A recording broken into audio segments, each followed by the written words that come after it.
The alternative Digitalk. Real issues, real talk. Hi Rogers, can I ask you something? Shoot. What does corruption mean? Well, summarily, corruption is abuse of public power for personal gain or for the benefit of a group to which one owes allegiance. For example, when a public office is abused by an official accepting or soliciting a bribe. By the way, private people can be corrupt too, like bribing police officers to escape fines. Okay. So exactly how does that concern me? Well, do you pay taxes? I guess, yeah. What does that have to do with this? Everything. Because those taxes you pay are supposed to facilitate services you use, like water, electricity, roads construction, medicines in hospitals, name it. Okay, that is much bigger than I thought. But it can be stopped, right? Well, yes it can, although it may not be as easy as it sounds. And here is the reason why. Corruption roots are grounded in our country's social, political, economic, bureaucratic traditions and policies. So, what has kept it going this long? I mean, why don't we stop it? Well, the main reason why it has been here for so long is because institutions are weak, either as a result of poorly defined ethical standards of public service, weak administrative and financial systems, or ineffective watchdog agencies. What can we do to stop it? At a national level, we must focus on strengthening the independence and effectiveness of public institutions that fight corruption. At a personal level, we must commit to never giving a bribe. I promise I'll never give a bribe. Well, that's a great decision you have made. Me and you now have to spread this message to all our friends. If we all do our part, corruption will be no more. This message is brought to you by Alternative Digitalk. Fellow citizens, following the sequence of events, Uganda seems to be at political crossroads.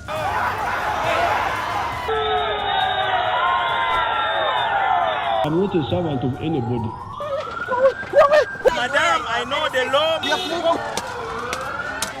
As such, Alternative Digital brings you the Interface Show with retired Colonel Dr. Kiza Besuje. Let's keep on the same page on Alternative Digitalk, As he gives you the alternatives on the transition question, rule of law, human rights and freedom, youth inclusion in governance, economic stagnation, as he confirms. I'll be always here Saturday from 10 a.m. in the morning. Be there. Don't miss the live discussion on the Alternative Uganda, Digitalk TV Facebook pages, and the Alternative Uganda YouTube channel.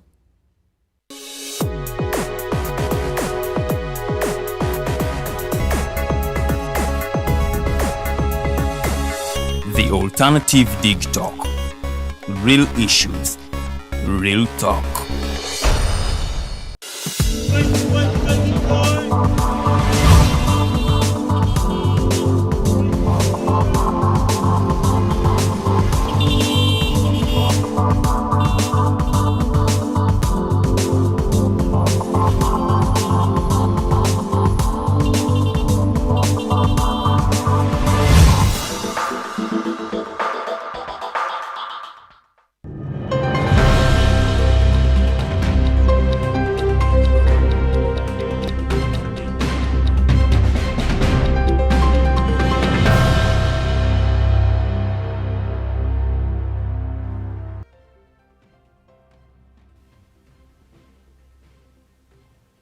Wasuzoota gwe munange atukereddeko olunaku olwaleero lunaku lwakuna ennaku z'omwezi ziri nnya tuli mu mwezi ogwa muzigo omwaka 2023 nze mbabuuzaako yonna gye musinzidde okubanga mutulaba nze omumbejja tuwedde Lilian mbaniriza nnyo program ya Mighty Drive ye program gy'ogenda maaso n'okubanga olaba era ng'ebeerawo buli lwa Monday okutuuka olunaku olwokutaano ziba ssaawa 2 ez'okumakya okutuukira ddala ate ku ssaawa 4 ez'akalasamayanzi nga twogera ate ku nsonga ez'enjawulo nga bwe ziba zitambudde wano mu Uganda n'ensonga ate endala zotwasanidde kubeera nga obuusa amaaso.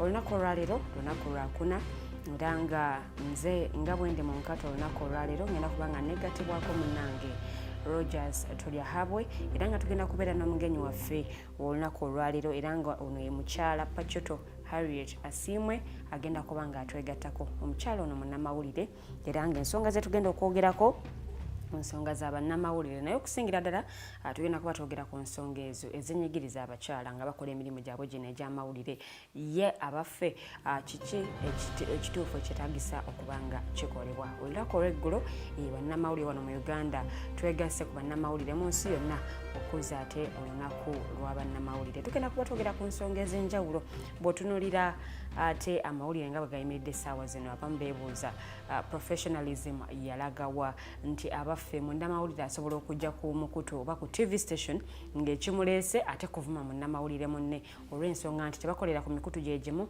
kale ne bireetawo ensonga nga ezo. Tugenda kuba twogera ku nsonga ez'enjawulo naye nkutegeeza nti tuli butereevu ku peegi yaffe ya The Alternative Uganda awamu ne Digitalk TV ku Facebook gya mikutu kw'osobola okuba nga otufunira ate tusobole okuba nga munnange tutambulira wamu tukubaganya ebirowoozo ku nsonga nga bwe zigenda okuba nga zitambula naye ng'abakulu abo nga bwe mbakunnyonnyodde tebannaba kuba nga batwegattako ate katusoke tuyiteyiteko mu ebyo ebikoze amawulire wano mu ggwanga erya Uganda. Leero sigenze mitala w'amayanja amakanda ngenda singa gateeka wano mu Uganda so ngenda kubanga nkuwa ebimu ku ebyo ate ebikoze amawulire naawe osobola okuba nga obitegera bulungi nnyo oba oli awo abamu mubadde temunnaba kuba nga mubibwa obudde naye ate ngenda bwennaaba mbibawadde ndowooza ate mujja kuddayo mwekkaanye awamu n'okuba nga mwefumiitiriza.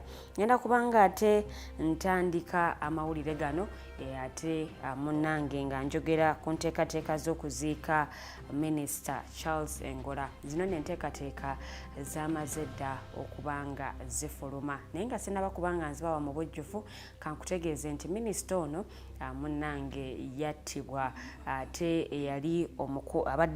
eyabadde omukuumi we munnange mu maka ge era ng'omukuumi we ono Wilson Sabiti munnange ono nno yamukuba amasasi ate agamujja mu bulamu bw'ensi eno so nga ate bwe yamaliriza okuba nga akikola awo nno munnange ate naye n'agenda mu saaluuni eyali eriraanyeewo ebigere bitono nnyo ng'ovudde mu maka ga minisita ono ate munnange naye neyeekuba essasi ate era naye n'aviira ddala mu bulamu bw'ensi eno. Ezimu ku nsonga ezaamuviirako okuba nga akola ekikolwa kino enno munnange tezinnaba kuba nga zitegeerekeka. Abangi bakyebuuza nti munnange kiki ekyamutanula okuba nga ate yeeyisa mu ngeri eno gye yeeyisaamu oba ate okutwala obulamu bw'omuntu. Kale nno munnange tetunnaba kuba nga tutegeera ezimu ku nsonga lwaki ate munnange yagenda maaso n'okuba nga akola ekikolwa ekyo. Kakati olunaku olw'eggulo abamu ku bakungubazi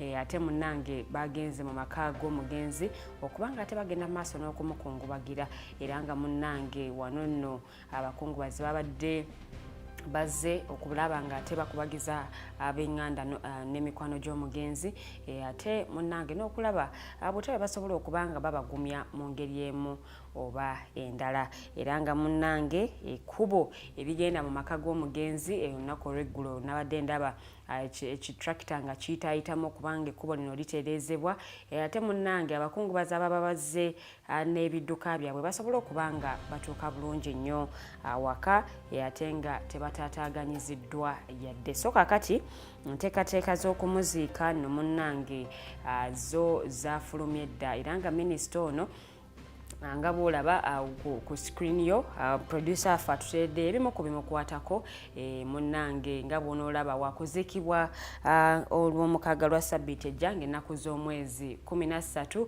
era nga munnange olugendo lukyaliwo olw'okuba nti bamutambuza mu bifo ebyenjawulo nga okugenda mu maaso n'okuba nga munnange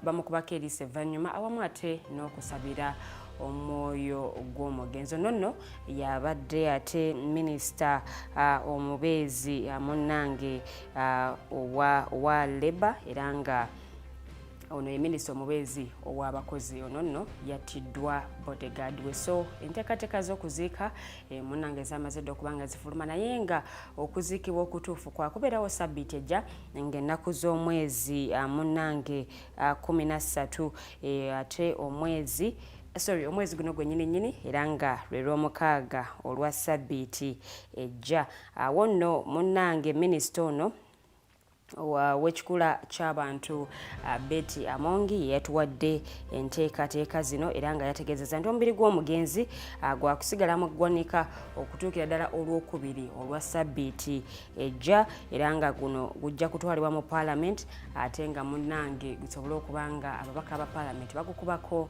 eriiso, ate evannyuma n'ebirala ebijja okugenda mu maaso tujja kuba nga tubibategeeza nga bwe binaaba bitambudde. Naye ng'ate ye omukyala nanyini saloon omukyala era nga nanyini saloon ate munnange munnamagye oli sabbiiti we yettira munnange olunaku lw'eggulo bwe yabadde ate ayogerako eri bannamawulire ab'enjawulo abadde bamubuuza ebibuuzo yabategeezezza nti ye munnange ayagala kubanga asenguka ekifo waali akiveemu olw'ensonga nti kakati ekifo kino abantu bakirabira ddala bulala. N'ategeeza nti munnange afiiriddwa bingi nnyo munno nga mwe muli ne bakasitoma abatakyayagala ate kugenda ku musaaluuni eno nga bagitwala nga munnange ey'ekisira. Era ono munnange yasabye ate munnange abeere nga bamukwasizaako asobole okuba nga asenguka munnange ate agende mu kifo ekirala, naye nga era naye teyayisiddwa bulungi nnyo ate olw'ekikolwa kino ekyagenze maaso okubeerawo nga munnange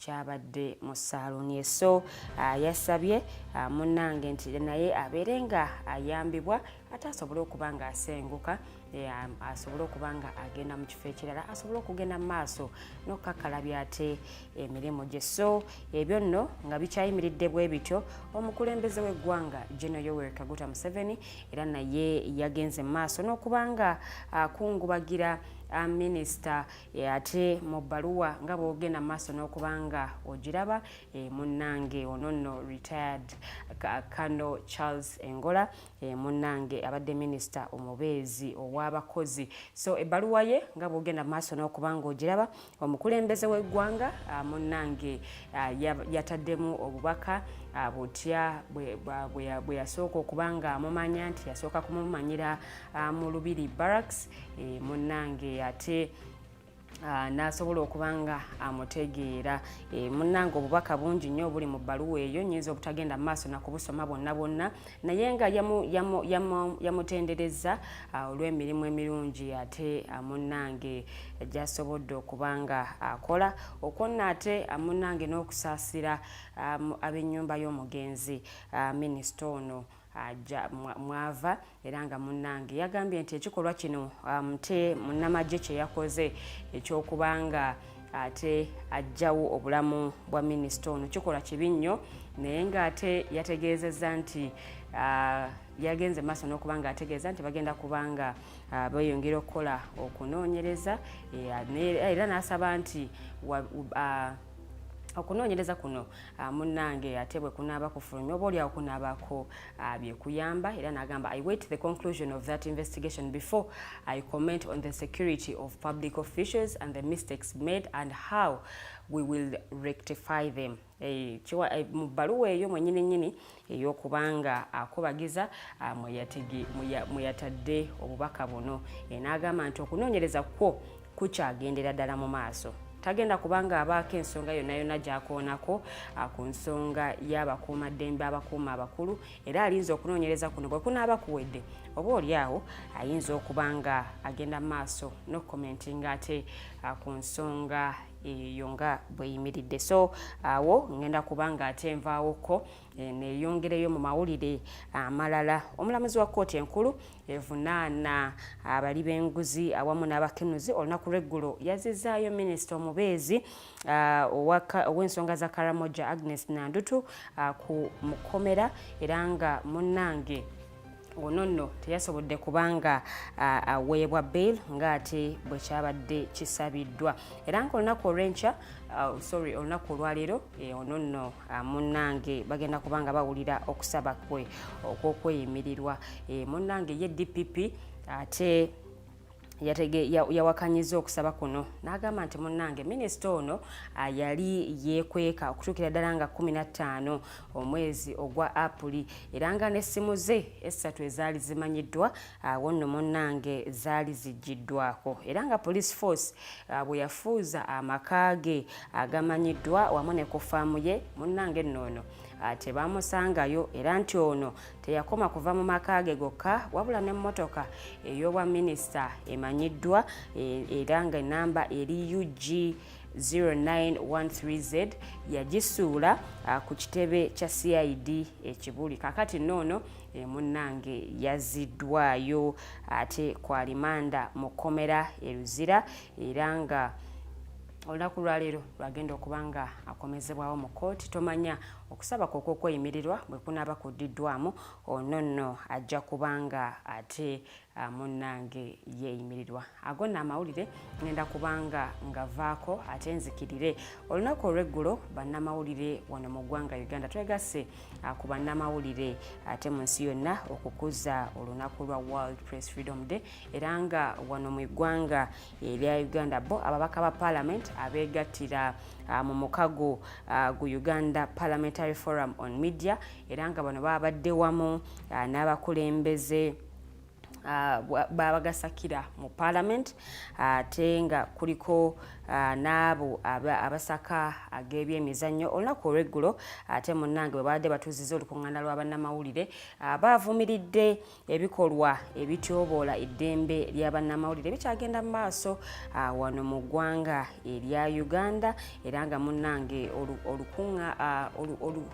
olukuŋŋaana lw'abannamawulire luno balutuuzizza ku Parliament olunaku lw'eggulo era nga bannyonnyodde era ne banokolayo n'amannya gaabo abamu ku bannamawulire abazze batulugunyizibwa era ne bongerako nti bo munnange omulimu gwabwe guno ogw'amawulire bagwagalira ddala era nga nabo ne bategeeza nti bali mu ttuluba ery'abazira wano mu Uganda bw'otunuulira eddembe lya bannamawulire erize lityoboolwa munnange ekikolwa kino tuvuddeyo mu biseera ebyenjawulo nga tukivumirira especially bannamawulire abazze batulugunyizibwa abo abakwata oba batambula ne bannabyabufuzi ab'enjawulo so munnange nga bw'ogenda mu maaso n'okubanga owetegereza ono nno omukulu Sam Yibanda Mugabi ate nga yakulira abo abagasakira bannamawulire abagasakira ku Parliament nga bw'omulaba yabadde te annyonnyola bannamawulire ku mbeera bannamawulire gye tukoleramu n'okunyigirizibwa okw'enjawulo kwe tuyitamu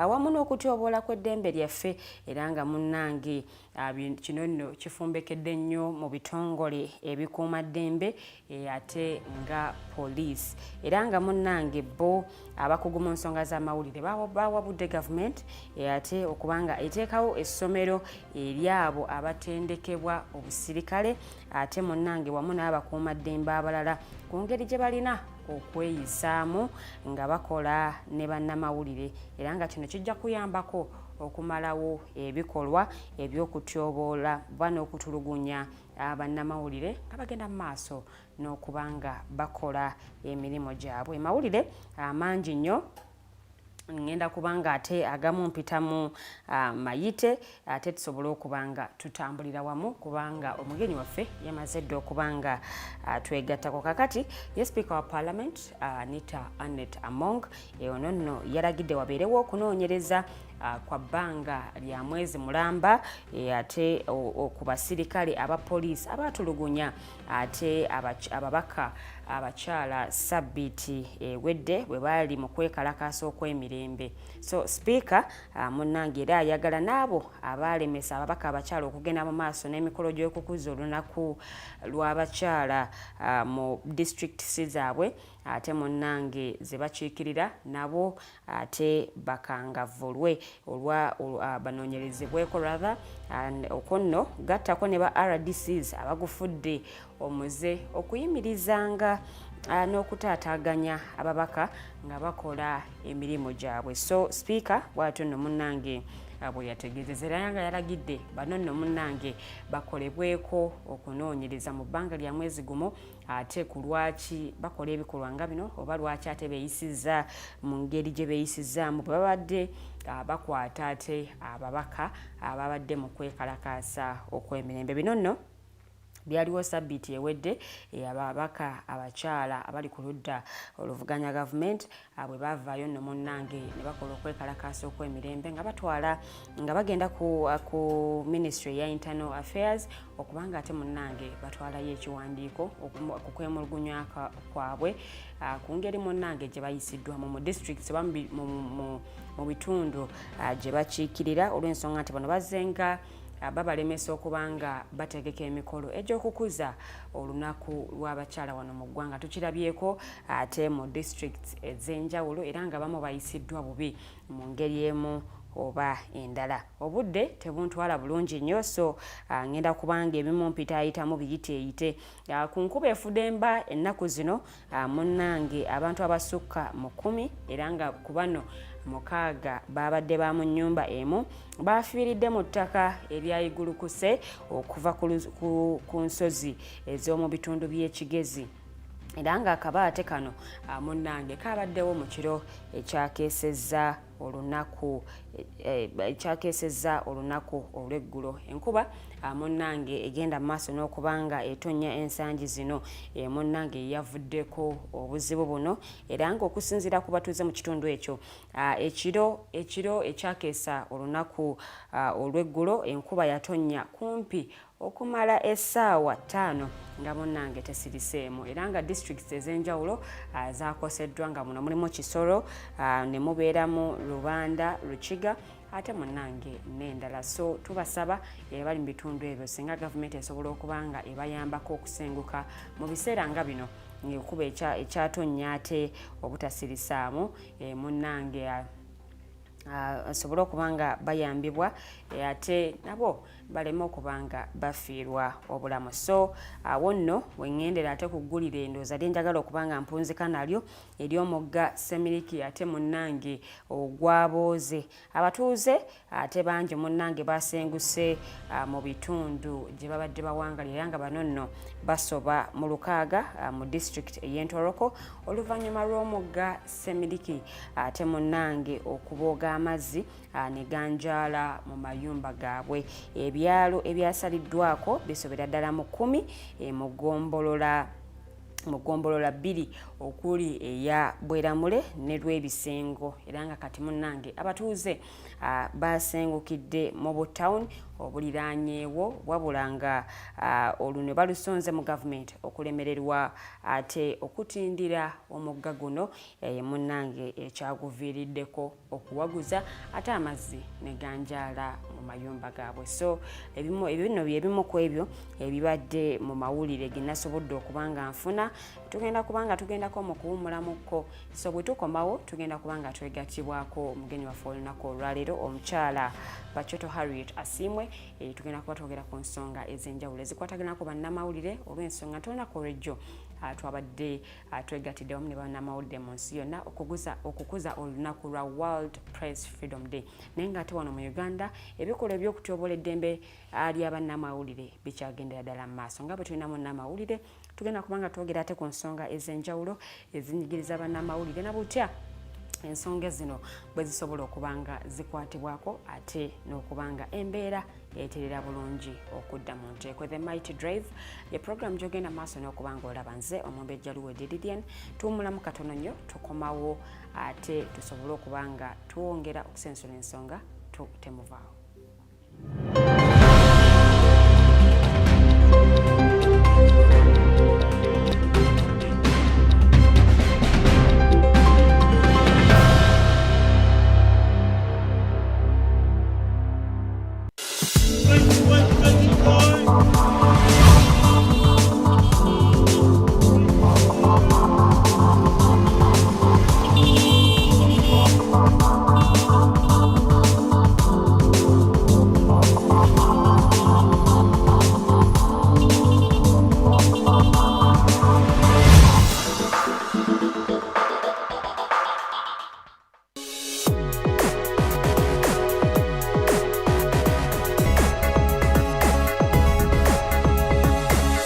The alternative Digitalk.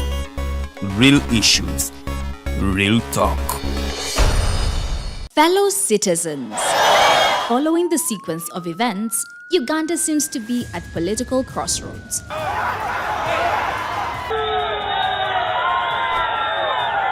I'm not a servant of anybody.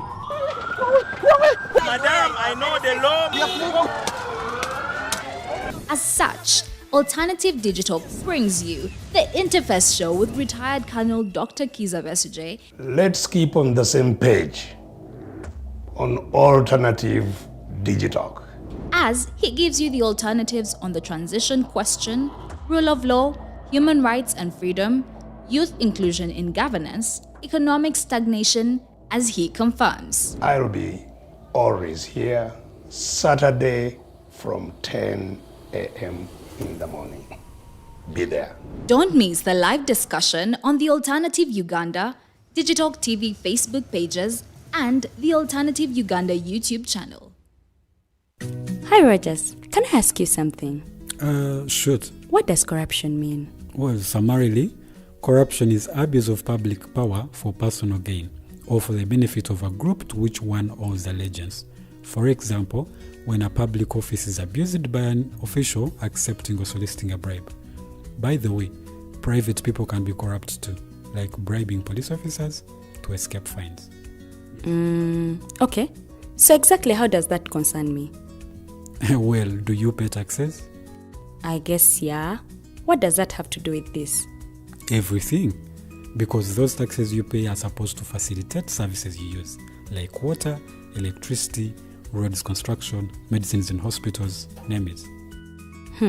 Okay, that is much bigger than I thought. But it can be stopped, right? Well, yes, it can. Although it may not be as easy as it sounds. And here is the reason why. Corruption roots are grounded in our country's social, political, economic, bureaucratic traditions and policies. So, what has kept it going this long? I mean, why don't we stop it?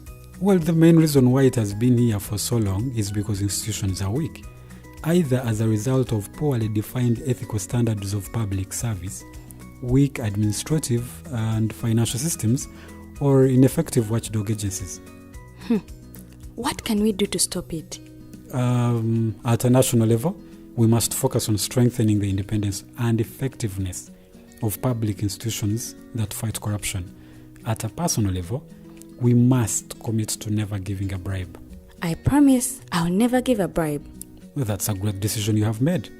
Me and you now have to spread this message to all our friends. If we all do our part, corruption will be no more. This message is brought to you by Alternative Digitalk. Looking for a pair of shoes? Les Hub Stores has a wide range of selection for unisex footwear. We have the best quality of all brands at pocket-friendly prices and we make deliveries countrywide.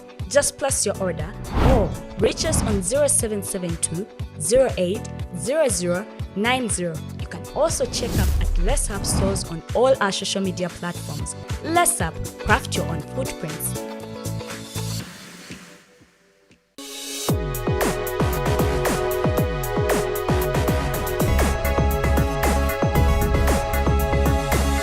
The alternative Digitalk. Real issues, real talk.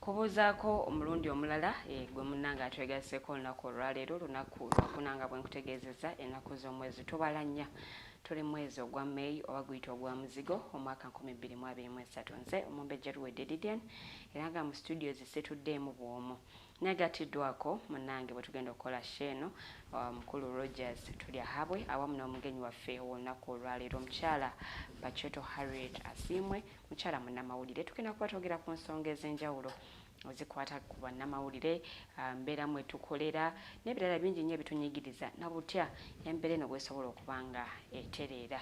Tuli butereevu ku peegi zaffe The Alternative Uganda awamu ne Digitalk TV ku Facebook so nga ate YouTube channel yaffe eri The Alternative Uganda ate kwesobola okuba nga ate munnange naawe otufundira subscribing ku YouTube channel yaffe tusobola okuba nga tutambudde awamu ffenna naye nga sinnagenda wa mukulu Rogers kutulamusaako kansooke nkuweera eddala ate obubaka buno oba kwoota eno nayo ogende nayo egamba journalism is not just a job, it is a public trust. We have a responsibility to report the truth, to be fair and accurate, to be independent and fearless, and to hold those in power accountable. Kanjiddemu. Journalism is not just a job, it is a public trust. We have a responsibility to report the truth, to be fair and accurate, to be independent and fearless, and to hold those in power accountable. Kuno nno mulimu gw'amawulire si mulimu kyokka wabula ate tulina okubanga tulina obwesigwa obw'abantu era nga obuvunaanyizibwa bwaffe kwe kubanga tubatuusaako amazima ate n'okubanga tuli independent kale tulina munnange kye twesigamyeko tetulina gwe tukolera wabula tuli independent mu bye tukola awamu n'okubeera nga tetwetiirira ate bwe kirooka ku questioning abo abali mu buyinza munnange ebyo bimu ku bye tulina okuba nga tukola naye kyebuuzibwa tukyatambula nga ensonga zino bwenzisomye we ziyimiridde ffe nga bannamawulire bw'oba oli munnamawulire tuula wansi weekubemu tooki ku ngeri gy'okolamu emirimu gyo okyatambulira kwezo values bannamawulire ze tutambula nazo era okyakolera ddala ekyo ky'osaanidde okubanga okola kyefumiitirizeemuko bwe tunaamalira sheeno ndowooza ojja kubanga otegedde awatuufu weyimiridde. Kanyaniriza mukulu Rogers tuli habwe atulamuseeko ate tutambulire nno ddala awo wennyini n'okwaniriza omugenyi waffe olunaku olwaleero. Rogers, ngenda kwogera mu Luganda wasuze otya ssebo? Nasuze bulungi. That's good. Kati osobola okweyongerayo nga bw'osiimye. Okay, thank you so much. A very good morning, ladies and gentlemen. It's a very great honor yet again to be here this morning, and we're hosting one person who's a senior person in this area, so we have the right person to talk to us about some of these issues now. On yesterday, it was yesterday when we celebrated the World Press Freedom Day. Yes, yeah. And obviously the whole issue this time was about the rights and the freedom of expression and all that. Now, when you look at some of the international covenants, we have the ICCPR, the International Convention on Civil and Political Rights, and the Universal Declaration of Human Rights. Those are at least treaties that have most of the countries party to. They talk about, under Article 19, about the freedom of expression and information and all that kind of stuff. And all of that work is done mostly by the journalists. So we're here to talk about that, but it's also a labor month because on May 1st, which some people call May Day, it was a day for the International Labor Day. And so I think we should look at a number of issues that are pertaining to the labor, but also particularly to the journalists in this perspective. So I want to invite the guest to also say good morning to all of us, and then we can get right into the issue today. Good morning. Feel free to let me start with all of you here before I greet the viewer outside there. How are you, Lillian? I'm fine. How are you? Good morning, Julius. Is it? Rogers. Yes. How are you? Very good. Okay. Good morning, our dear viewer. Mwasuze mutya kansubire nti muli bulungi nnyo. Nze Pachoto Harriet Asiimwe nga ndi nammwe olunaku olwaleero. Journalist by profession, si bano abe bajja ku street ne bagamba katubaleete tubayingize mu mulimu guno, naye a journalist by profession and a social life counselor. Nze ndi nammwe olunaku olwaleero wano ku Digitalk. I'm really so happy to be with this big team. Yeah. Tusanyusa okubanga tukulaba olina engeri gy'okkaatirizaamu journalist by profession. Si bano be bajja ku street. Anti omulimu gwaffe bagwonoonye nnyo. Omulimu gw'amawulire bagwonoonye. Ekisookera ddala, I think ba directors abamu tebatubalamu magezi. Because tosobola agenda kulonda muntu ku street n'omuleeta ku mpewo nti akole. yet some of us twakiteekamu obudde ne tusoma kwegamba ng'owulira ekintu okikola okyagala naye omugagga ye kuba alina ssente ajja kuleetayo omuntu jjukira abagagga bano si nti babeera na buli kimu they can have the money naye nga era abasinga balina media houses naye nga teyakola journalism oba okitegeera nga talina kyamanyiimu naye yo gamba ono alina following kamuleete what is a following anyway numbers nedda okubeera ne numbers ng'ate ajja zireeta nange balabe media house anti okukiraba balabye eki kikyakugasseeko akuleetera bizibu oba alina station yo kyagenda ogikolera tugenze speed nnyo ekisooke tutandikire wali wennyini ku mulimu guno ogw'amawulire wano mu Uganda omuntu akyasobola okugusoma n'agwenyumirizaamu yes wali abaana bakyasobola okusoma ne bakola kinaye ng'ate ndowooza era kirituuwe kuba kati ku ssaawa zino eri omuzadde kati nganze ku ssaawa zino I can't advise omwana wange nti genda okola amawulire mbuuza lwaki media houses nyingi nnyo kati kwegamba ate media houses nyingi naye okubeera ennyingi tulina ebizibu bingi bye tuyitamu nga bannamawulire bano osanga nti boss yes yakoze egundi eweeri station ye egenda mu maaso ye akola ssente naye nga abaana bano they are not paid n'osanga omwana ng'ali mu field engatta egudde olubege nabaliriano atunuulidde ye okitegeera so ebintu bingi nnyo nti ebireetedde abaana okubanga eyali agadde okujja ndowooza kati abamu basindike then waliyo n'abalina passion still for it okugasoma naye nga waliwo awo ebyayingiramu ebitategeerekeka oli olukola comedy we nga biki nga bagamba ayingira studio jangu okole okitegeera so journalism mu Uganda tegakyali nga tekikyaweebwa na kitiibwa kiri exactly okitegeera luli wabeeranga ne ku mukolo ne bakuintroducinga nti munnamawulire nga everyone wants to associate with you wants to do okitegeera naye kati balinga twafuuka kintu kya bulijjo oba okitegeera obuzibu buvudde ku ffe nnyini ffe tutakyakola kye tulina kukola abamu bye twasomerera nti bye twayiga mu class si bye tupracticinga oba obuzibu buvudde ku bakama baffe nga bw'obuugiddeko era kirituuwe still ku bakama baffe naffe bennyini eriyo bannaffe abamu nabo nga ye babeera eyo mu field oba nga bagenza okukola emirimu gyabwe in fact eyo gundi gy'osomyeko esembyeyo tulyoke tujje ku mpewo empadde nnyo Karen neefumiitiriza muline nga bameka abakyakola emirimu gyabwe professionally nga bikola bijja ku mutima bagamba nti ne bwe naaba nabadde nasuze enjalo balandirooda mmanja sigenda kukola fake story kuba bansasudde okimanyi nti naabo gye bali nga ye agenda kunoonya story just lwakuba ayagala gireeta ku mpewo alina akasente ke yafunyeeyo ng'afuba nnyo okulaba nti eyitawo naye nga naawe olabira ddala si ggulire liryayo lyali badde likola ki but because yalidde akasente k'abandi tokalya n'okeeriira nga bali bamuteekako pressure story okitegeera n'atuuka n'okugamba editayisaawe eno okitegeera naye nga ekintu ekitaalikoze eki so some of us naffe bambi tetuli kukola nga bwe nkugambye nti tiza tuwe nti aba bosses naffe ffenna tulina okwetereeza si baboosi bokka ekirala nga bukyombuuza nti tukyakola emirimu gyaffe n'eddembe nga wekyabadde nti it was World Press Freedom Day. Journalists in Uganda still practicing nga they are free. Me, I would say no. Kubanga tuafuka ngo babalabe eri security organs.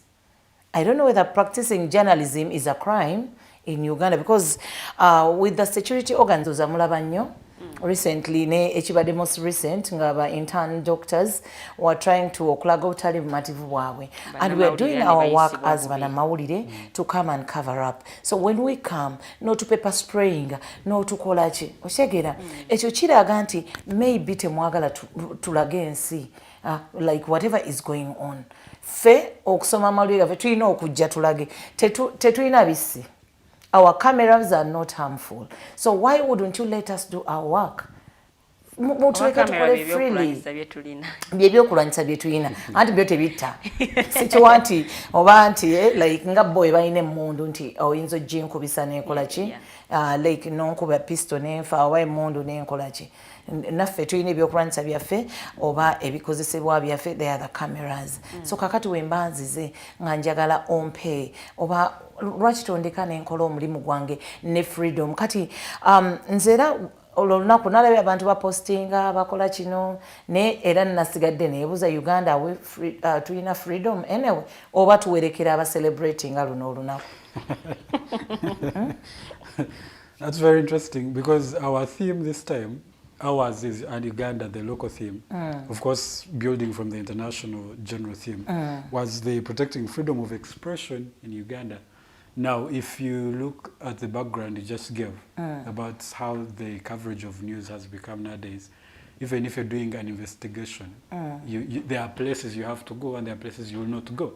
But the people in the society trust the media as the fourth estate, fourth arm of government, literally, if I should put it that way.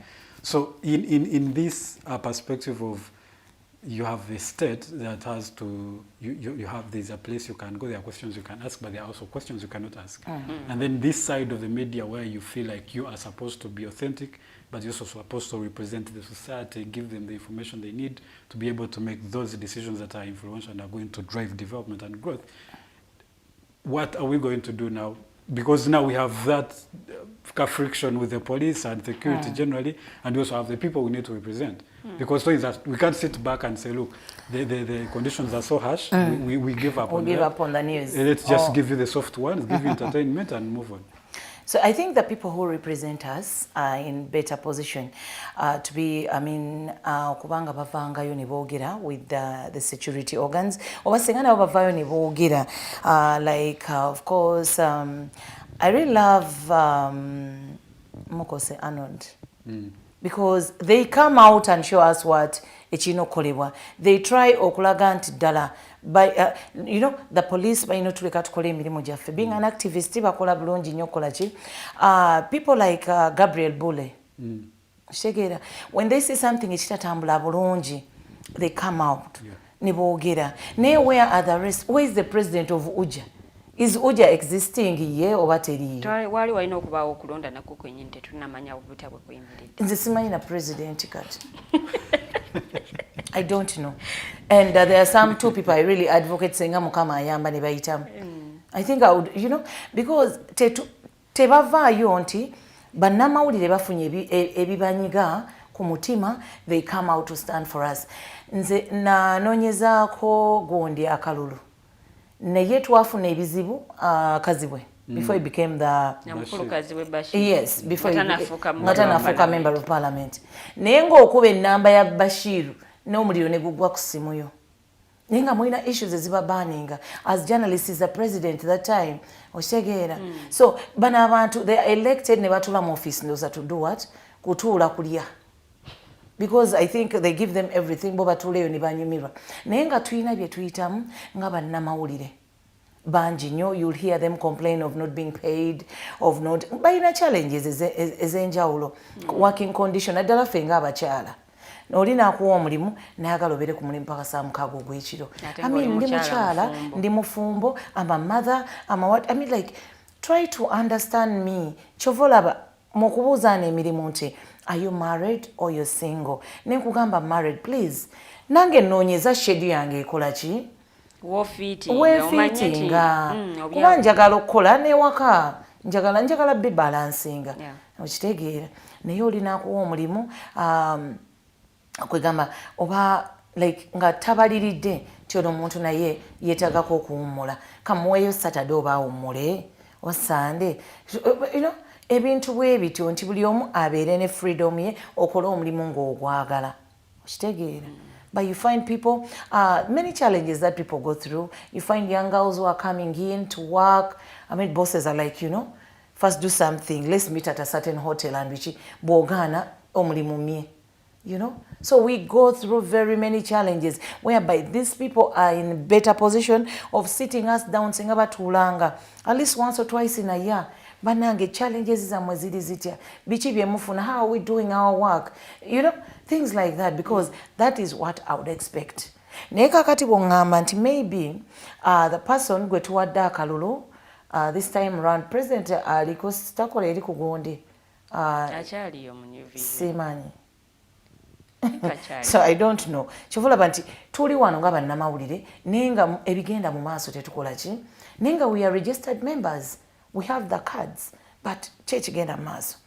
Maybe ne government eraba nti we are not organized, that's why tekola ki, oba kwegamba tebatufaako nnyo, tetuweebwa kitiibwa. Naffe tuli entitled okufuna ebintu byonna nga bannayuganda bwe babifuna, naye tubifuna nga bannamawulire. We are entitled okufuna ku ssente government zeegabira abantu okukulaakulana. Do we get? Though president recently yavaayo n'agamba naffe welfare yaffe egenda kukola ki mu gwokubiri, yes egenda kutereera, naye bw'oba bagenda bitereeza batuwe ne sako ssente baziteeke mu sako zaffe y'abamawulire, yeeyo sako eri ludda wa bagiyita batya, baani abagenda benefitingiramu? Those are the things abantu baffe betusuubira nti batukulira mu mawulire would call us ne batugamba munnange kati omukulembeze said ABCD, sako yaffe bweti, bannange registering tukole bweti, when this thing comes ifenna tukole ki, we benefit from it.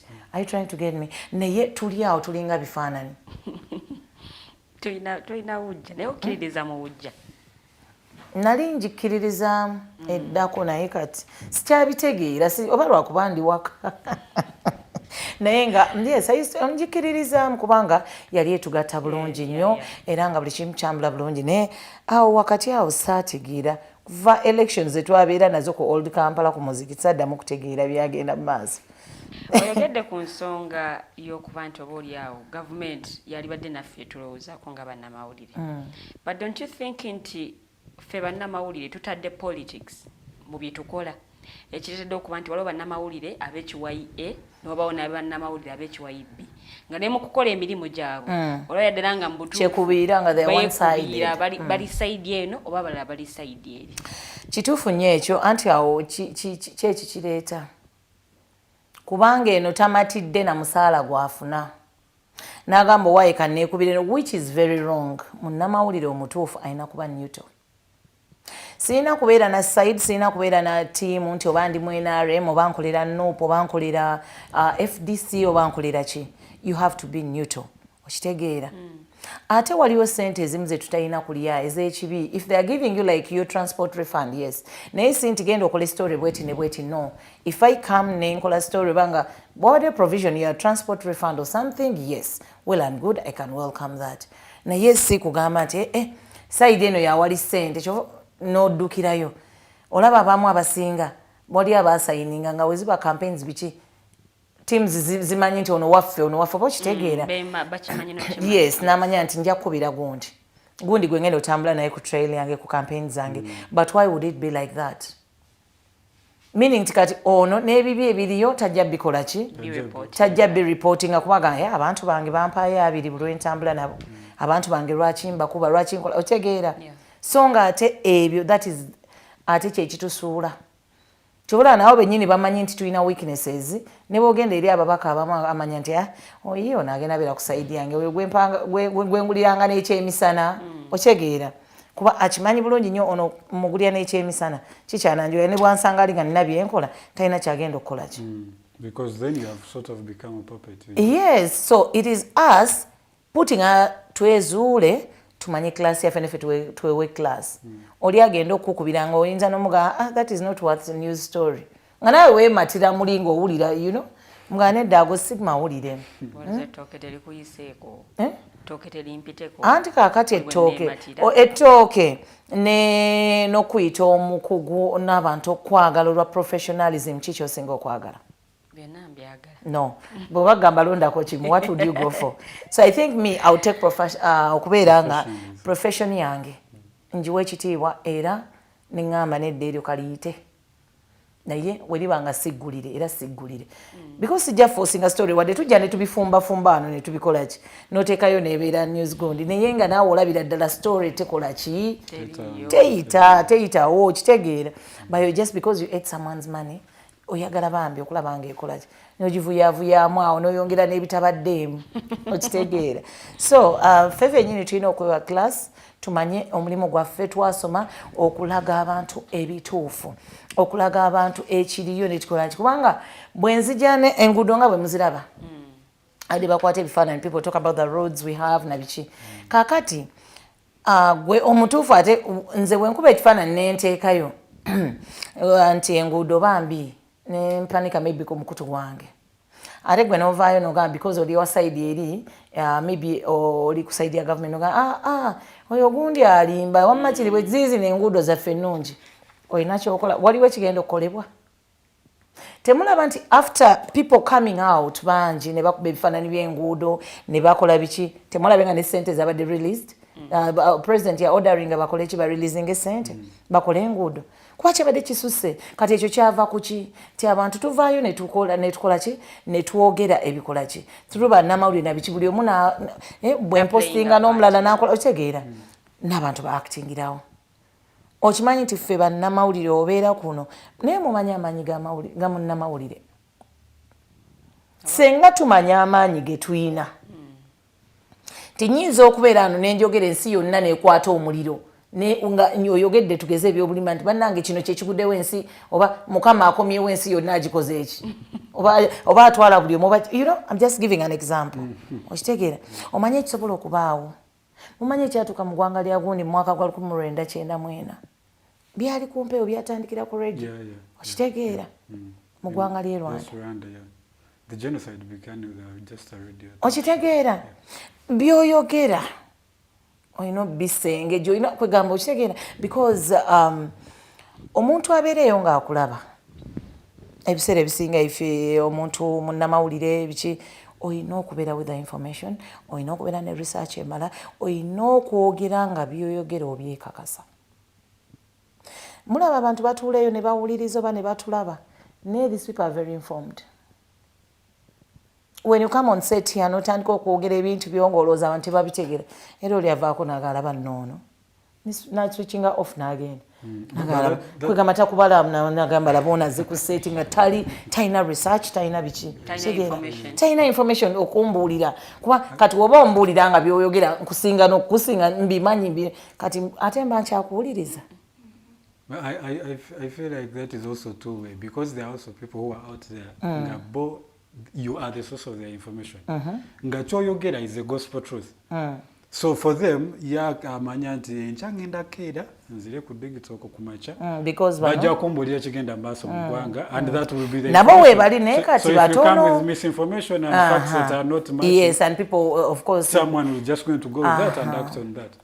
Shegera ne wabawo nabaneeno nga information bwagiraba ku media house eno eyogera bwete eyogera ekintu kirala nakyusa naswitchinga nadda awalala nga nawe waliyo information endala. For example, bwe babanga okwekalakaasa balina ensonga ebaleetedde okwekalakaasa, ono ayogera ensonga ndala n'oli naye ayogera ki, ayogera nsonga ndala. Kati bonna babadde ku nsonga y'emu, actually bonna babadde mu kifo kyekimu, naye nga buli omu egguli lyavuddewo nalyo gguli eryanjawulo. Kaakati ekyo mu mawulire tusobola okubeerawo ffenna naye ango mwenjireetedde, kubanga era saagala ffenna byenjagala byonna bibeere muti information yene yakoze ki, naye ango yange njireese ntya erukinge unique from your story ne ku ya Lilian, okitegeera ekyo kikkirizibwa, naye ate okwongeramu ebitabaddeeyo you know like gwoyongeremu biki, simanyi abantu bano bye bakikola abamu. Era Lilian kyoyogedde kituufu nti ffenna tubeera ku nogayi kyogamba nze wano saawuliddewo kino saakitegedde, naye nga all of you are the same source together.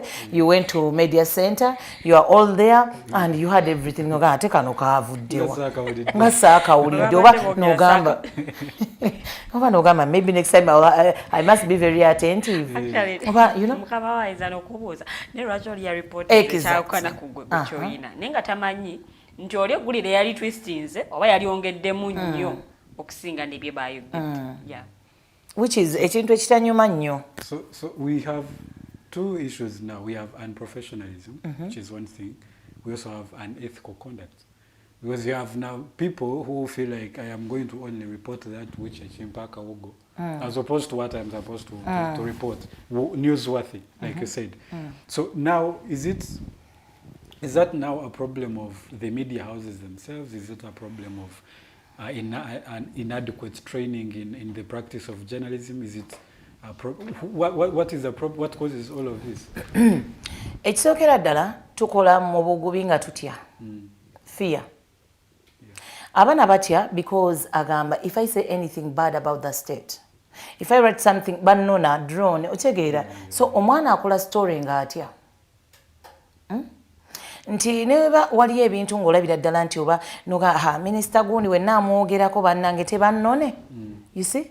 Things like that. Nti omwana n'akola nga atya okuwandiika agamba bannange kwegamba ng'awulira story emutuddemu. Nenga story nungi. Nenga it's a good story. So if these people would leave us exercise emirimu gyaffe freely tugenda kukola ate oba oliawo nabo bongere okusiima bagambe yes bannamawulire baffe I think beetaaga credit. Naye tukolera mu kutya minisita gundi ogenzeyo akushatinze up because ye ayina a specific journalist gwayagala akola byakola ki byayagala. Do you know most of these people even agana n'okuwa interview because ye ayina omuntu wamukolera. Okitegeera oba nomuyita ne kumpi onaga mwe munkuba saagala obana abagamba mwantama. Okitegeera. So meaning that nti ffe abamu tokoze eki ng'oyagala tubeere ku yes yo. Okitegeera. But we are not there. We are there to balance stories. Okitegeera. Bw'oba olina kyompa kangende ne side eri bw'oba okyogera on this side let me go also okitegeera manye eddala ku ground kyekiriwo. Get all angles. Ogambye nti no oba mu katale k'egindi waliyo omusajja akwata abakazi for example. Genda yonoonye omusajja oyo yaani. Buuza n'abakyala abakolera mu katale ako. Is it true? Weebali wamma waali ye bannange get both sides of the things story oleeta ogiwa abantu. Bannaye tuleme kutunuulira bino ebintu ng'era bwe mbagambye akawogo tukeetaaga era ffenna tuzaagala ssente. Naye waliwo akantu k'okola nga buli omu yeesunga gwagamba gundi oli yali professional gwe mba mpita. Weewaawo waliwo ne bana bagamba kampite gundi lwakuba amanyi amukolera stories ze naye waliwo abantu abategeera. Kati let me give you an example. If Dr. Kizza Besigye right now nga baamugambye mu Uganda ita banyeralisi basatu ndoza journalist wasooka ye Arnold Mukose. Why? Because amanyi akola ebintu bye professionally okitegeera. So waliyo oli omuntu nga alina omuntu we ku mutima nga gamba ono wadde ssente oba ki ono omuntu tajja kulya ssente agenda kukola his work what professionally. Eri omuntu abeereyo nga aku-admiring. So let's work for that gundi admiration eyo whereby someone is proud and says let me call Pachoto to come and say this okitegeera or to come and cover up this because amanyi worthiness yo era nga bw'ojja ne respect gyakuwa okitegeera naye nga si bino byakuyingira how are you okitegeera ng'ebya bulijjo ng'olinga ali mu katale obabuuzaako buuza banange muli muti ennyaanya zaavunze oba wezi okitegeera ng'omuntu oli alina class mwakutwalira akuwa that respect ne bw'okola emirimu gye ng'awulirira ddala story yange egenda kukola ki egenda tambula bulungi. Yes. Wow. That's so good. I think tuzoke to breaking muko katono nnyo the mighty drive ekyagenda maaso twogera ku nsonga zikwatagana ku bannamawulire zikwata ku mulimu guno gwennyini ogw'amawulire gwe tukola. Tugenda kuba tuwumulamuko katono nnyo bwe tukomawo tugenda kwongera okwogera ku nsonga ezitunyigiriza nga bannamawulire. Bwe kituuka ku nsonga y'abakyala ebitunyigiriza bingi nnyo.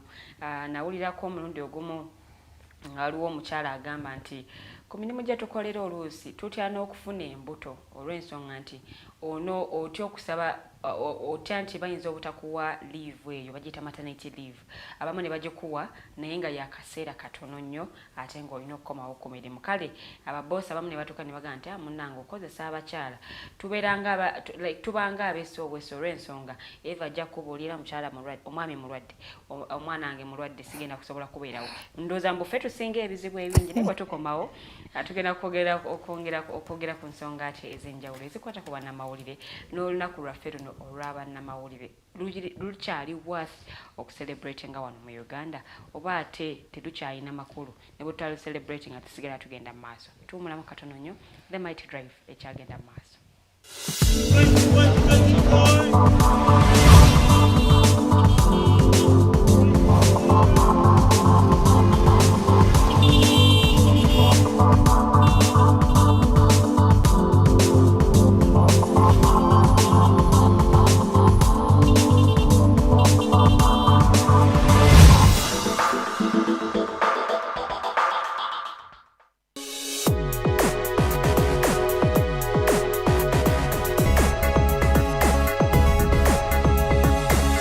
The Alternative Digitalk.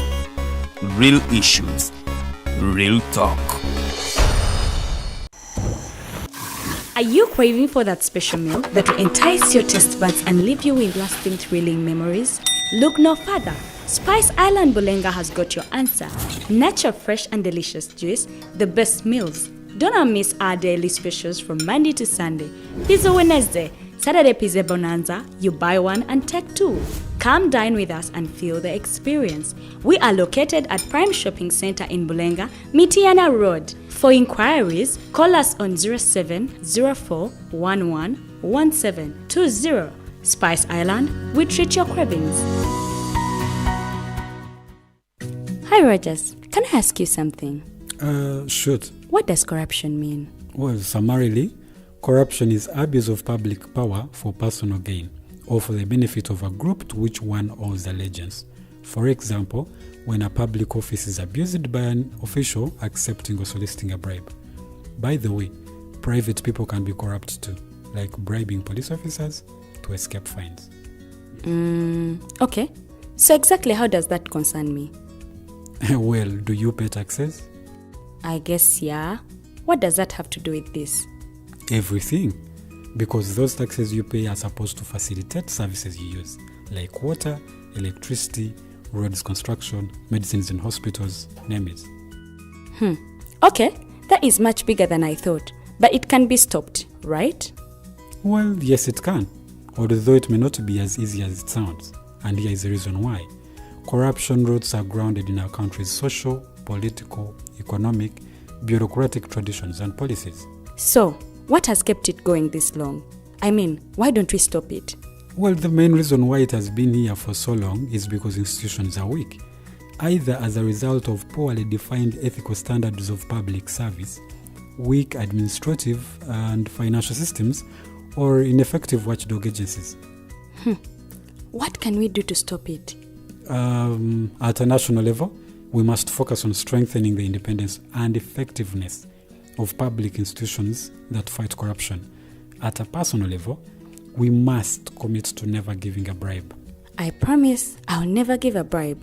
Well, that's a great decision you have made. Me and you now have to spread this message to all our friends. If we all do our part, corruption will be no more. This message is brought to you by Alternative Digitalk.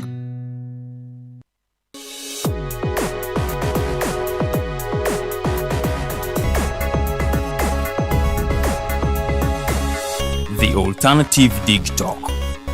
Real issues, real talk.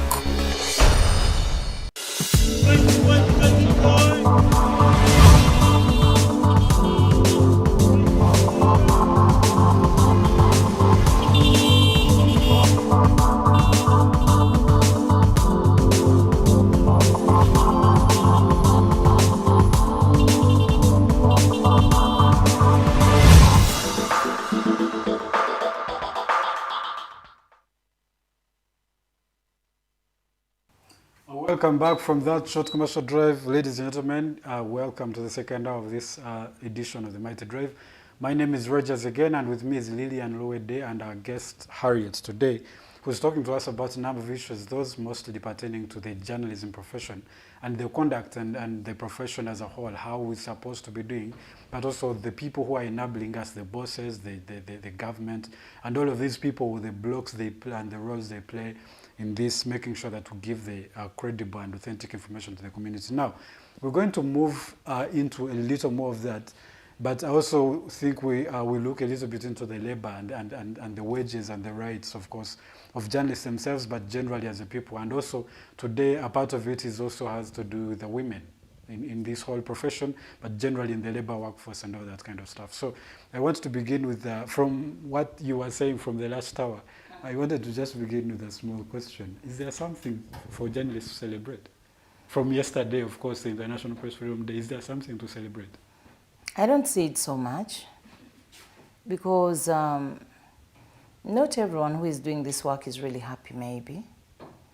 Abantu tunyigirizibwa mu ngeri ez'enjawulo in this mirimu gyaffe. So nze nga Uganda, me as Pachoto, I don't think tugobererako kale tuwerekerako ababeera ba celebrating ne tugamba munaye naffe nga bannamawulire b'e Uganda katukole ki. Omanyi bw'otaba na freedom ey'okukola ekintu kyonna ky'oyagala ng'okolera mu tension, nze biba binnemye. Kitegeera. So kubanga oba tolina rights zo ng'omuntu nti kankole gundi, omanyi wali obaddekaawo nga bwe tugamba bano abaana nti ye emmere bw'otagirya ngenda kukuba, bambi amala galya akusanyuse atya omuggo amalewo naye ng'oluusi birina wano bimutuddemu ayagala bizza. Okitegeera. So that is how we are. And in that space now, moving on from naye tomanya maybe wali ababeerayo ne bagamba nze I'm so happy bannange emirimu gwange wabiki bantu batulaba ku seeti ng'ozze olabika bulungi yon seeti biki naye nga baba wasuze n'enjala landiroodi akubanja bintu ng'ebyo kitegeera naye because ofaayo ate omulimu gw'ogwagala ogamba omulabi wange omuwuliriza wange kitegeera oyo ye muntu alina omulimu gwe ku mutima nti ayinza n'okujja fejjukira capital waffe gwe mumwa ng'erinnyo linnuma naye nga sirina kulaga ndaba ti erinnyo linnuma oba mpuliriza ku radio ti erinnyo linnuma okitegeera ebyo nja biraba oluvannyuma nga ne bannange erinnyo linnuma naye nga sheewedde ekyo kitegeeza nti njagala nnyo omulimu gwange okitegeera. Yes, so maybe wali aba celebrating naye nze nsaba government tuleke tukole emirimu gyaffe nga bwe tulina ogikola batuleke bwemba ngenda ku interviewinga gundi baleme kunteekako tension oyise certain guest ebweru abasirikale bajjuddewo oba okyalina musho ne bagamba ekiri ebweru okitegeera nga bakusazeeko dda kati mbuulira wojjaano n'obimanya nti bakusazeeko oba okyali kumpe wano oba oti n'olabanga akantu katandise dda okutambula jjukira kati buli omu yafuuka munnamawulire buli alina smartphone yafuuka munnamawulire buli kamu naye n'asuula ku mpewo oli awo n'olaba akantu nti ku digito okuba naye bakyaziza gundi naye ekiri ebweru noga kakati you know neshaate bekyatambula gambe era ddala nti naye era tetambula newe byalibuuziza byonna bibula ku mutwe kati ebibuuzo bikyusa oba olina obikyusa n'obuuza ebibuuzo ebitagenda kukubisa bigo naye ate already the fact that bazze kati tebaagala kumanya kati omugezi kolera ddala kuba kize kati just do your thing ogambe kale nkikoze bankube naye nga I've done it. So in all of this kavio do even the media and the journalists know their rights, labor rights at that? Basinga ndooza tebamanyi kubanga waliyo ne babosses abamu nga waliyo ba journalists they never okuva weyayingira mu media tamanyanga nako nti ali entitled to have his or her NSSF paid. Tamanyanga nako nti oba otegeera. So ebintu ng'ebyo nti bana abantu tebabimanyi. Naye balina obimanya batya. Eyo agundi yaffe singa awo wejjiramu nebuuza ku bantu banaye bameka ku mmwe abalina accounts mu NSSF abali kusavingira obukadde bwammwe. Okimanyi nti tukaddiwa n'odda ku kyalo yali asomanga birango bayalinga kumpewo nga tulina kyolina. Ne bakulaba otambula mu kkubo nenga gw'omanyi by'oyitamu. Olina akwesimisa kuba akulaba ku TV buli kanaku neyenga okitegeera ne because okikola ne passion yo ne kakati awo we balina otuyambira tinaffe bannamawulire wadde mutulaba ne ka lipstick ng'omuntu akebye bulungi oba ka makeup ayina byayitamu ng'omuntu era nze ekibuuzo kyange ne kijja nti omukozi musanyufu naawe omukozesa oba omukozesa omukozi wo you know like is your mukozi wo musanyufu ebimunyigiriza gwe abaana bo bwe bazzeeyo ku ssomero olowooza nze sirina baana lwaki olindako emyezi 3-4 okunsasula nsasula rent nange nyinza okuba nga sirinaba kuzaala naye nga nina ate helping hand abantu nga bana 5 who depend yes okitegeera omuntu ono gwokozesa alidde ekyemisana ayina entambula enkuba etonnye ayina okujja ku seeti saa 11 sijjenda kujja nga ntobye nga ntonnya amazzi waki ayina entambula buntu buba butono ne tubulabanga ki naye nga ate buba bukola ki bwe bubeezaawo omukozi ku mulimu nga musanyufu namanya nti ne bwe mbasaasuzeemu n'olukumi motoka egenda kunnonawako entwale ku mulimu tolina lanchi tolina breakfast kale breakfast ginyime nja kweyizaayo ekindaazi kya 5 ne kyayi wa 5 that is 10 naye njiyiza ekyemisana how am I going to do my work bulungi ng'enjala ennuma kiringa omwana anaasoma atya ku ssomero yasuze enjala akedde era agenze kyova olaba nti abaana b'omu byalo abamu bambi performance nayo mugiraba ekisooka ava wala kyenjogereko ava wala atuuka akooye talina kyakulya tebamuwadde yadde n'ebitaano muzadde tazisobola kati ekyo kiri naffe tiwasuze toyinaamu ne bw'oba oyinamu security yaffe first of all otambula like for example bakuwadde show etandika saa 11 how do you expect me to move bwe mba sirina mmotoka si buli omuntu alina emmotoka si buli omuntu alina ki ate ne motocycle nga you can't trust agenda okuvuga ku saawa eyo wa boda kugenda kumala gasanga nawe kenyini ne bw'obeera weevuga totrustinga na kkubo lyo exactly ku saawa ezo so why wouldn't you say that ndi boss nga otandika omulimu gwo gwonna ogambe nti abakozi bange ekiyungu weekiri wakiri gulemmere oteekawo we bagaana okufumba then ekyo kyabwe naye nga gwe obibateereddewo weebiri abasobola okufumba basobola okufumba because fe abakyala tetubeera bagenyi wherever we go wotuuka nze wentuuka ne wano nga waliwo ekikyafu nga lwaki sikijjaawo nenkirongoosa because I'm a woman omukazi takyala that is in my culture otuuka wano ngoba babadde bafumba biki eyo n'obabuuzaako ng'olaba oli akwasaganya emirimu emirala giyingiremu mwena mugenda kulya mwena mugenda kitegeera so ebintu ng'ebyo nti omukozi naye amanye nti bannange wadde kale enfuna ntono naye mukama wange anfaako enkuba bw'etonnya bannona oba ne bw'eba tetonnye naye nga gundi yaabwe nti wemba nkola tugeze morning show oba n'ekiro ennyo banzizaayo eri omwana abeera ku mpewo paka saa 8 oba 9 agenda tambula atya okudda ewuwe bwe kasita omaliriza nga ebibyo ne bosi mu byawula paka we baddamu okulaba enkeera anti kaakati abo be bantu abatatuvaluwinga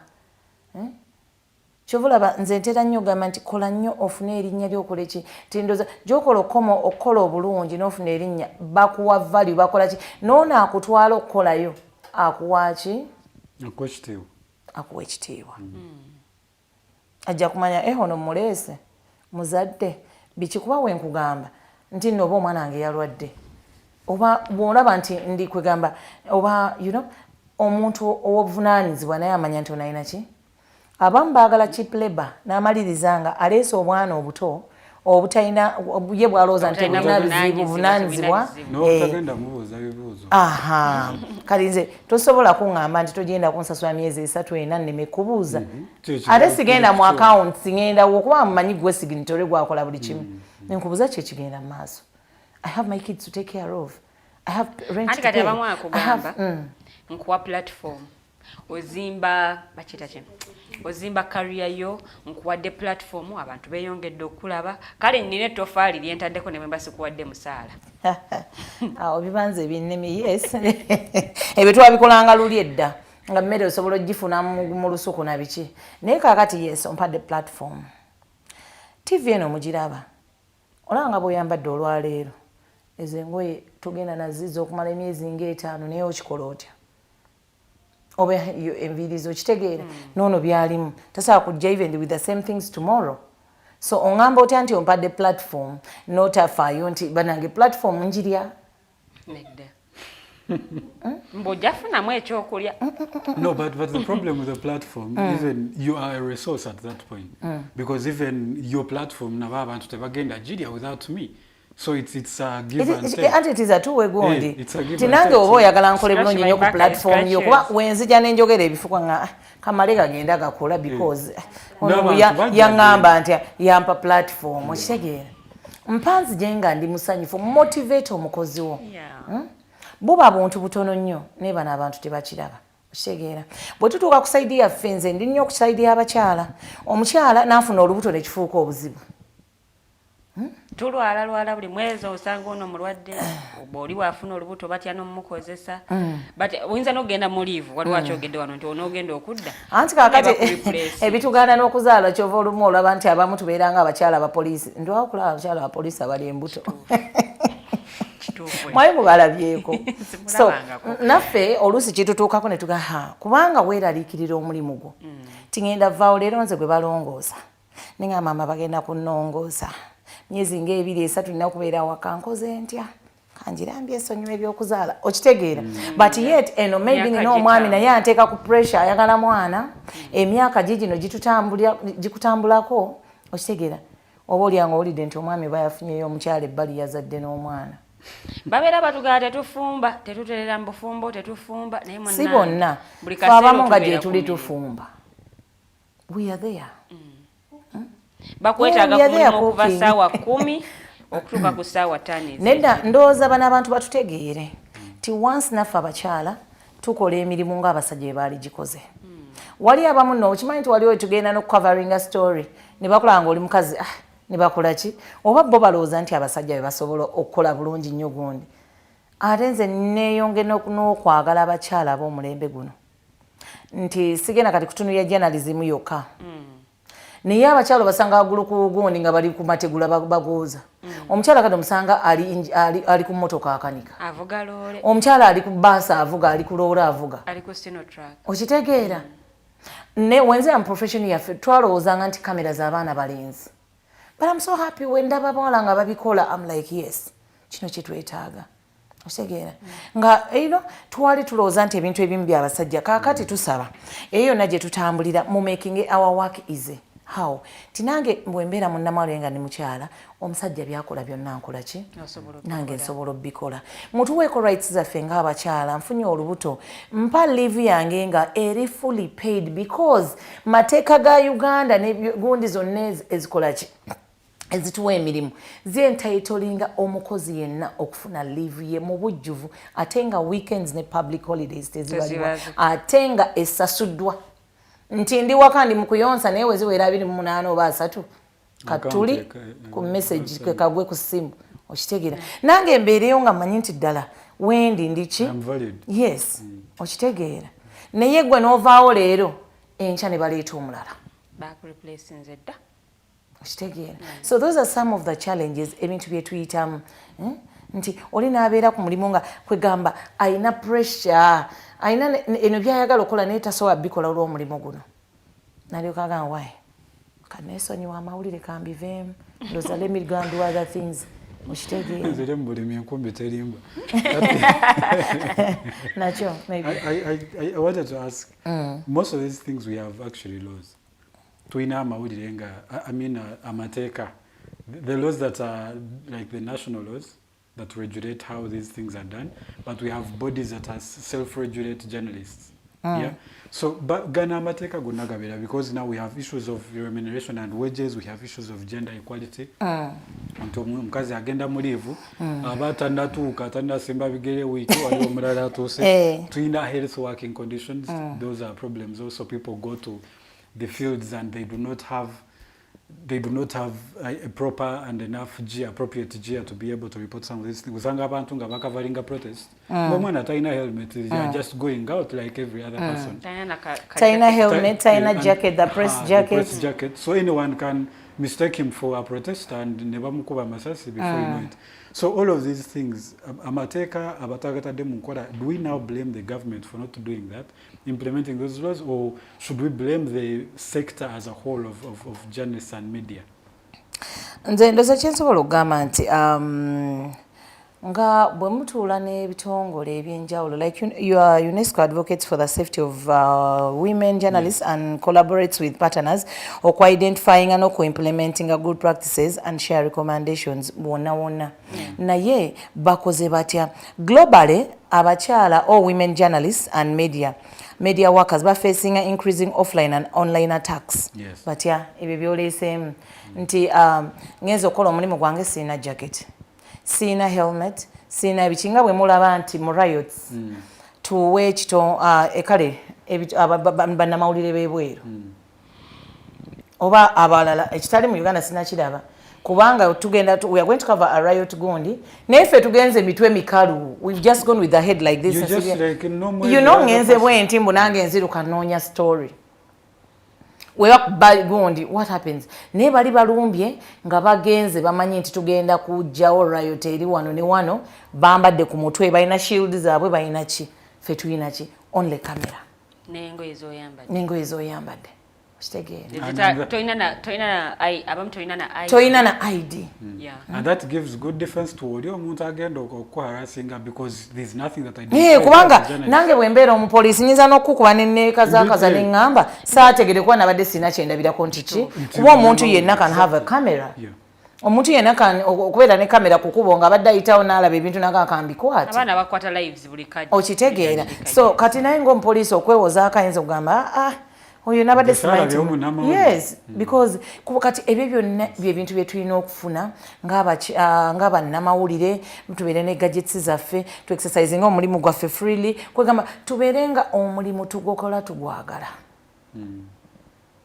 n'ensonga zino eruusi ezitunyigiriza mukyala Harriet tuze tuzoogerako buli World Press Freedom Day tuze twogera ku nsonga ez'enjawulo oba naye abakuumaddembe batukuba bannange batuyisa bwe bati ne bwe bati bannange bakama baffe tebatusasula naye era nga tusigera tubikola buli mwaka don't you think tukola ebintu byebimu buli mwaka naye nga ate tusubira different results anti era tuleme tutuukiridde bennyini abavunaanyizibwa oba abatukwata kuba abavunaanyizibwa ku nsonga anti kaakati kyovola baŋŋambye tina abantu abaalina otuyamba nabo tebatuyambye kitegeera abamu batuula eyo ne balya ne babeera ne baana abakulu bo ekyalize ne bakola kine ye olutuuka mu ofiisi nga byerabira tulina bannamawulire bannaffe abaafuna obuzibu paka nakati abamu tebafunangako bwenkanyi omwana nga badde akola exercise nga bulungi omulimu gwe n'oba ku mutwe oba n'omukola ki oba n'omukola ki naye ng'olabira ddala nti alina storage ali mukola ki lwaki munnamawulire oba omukuba gwe owa poliisi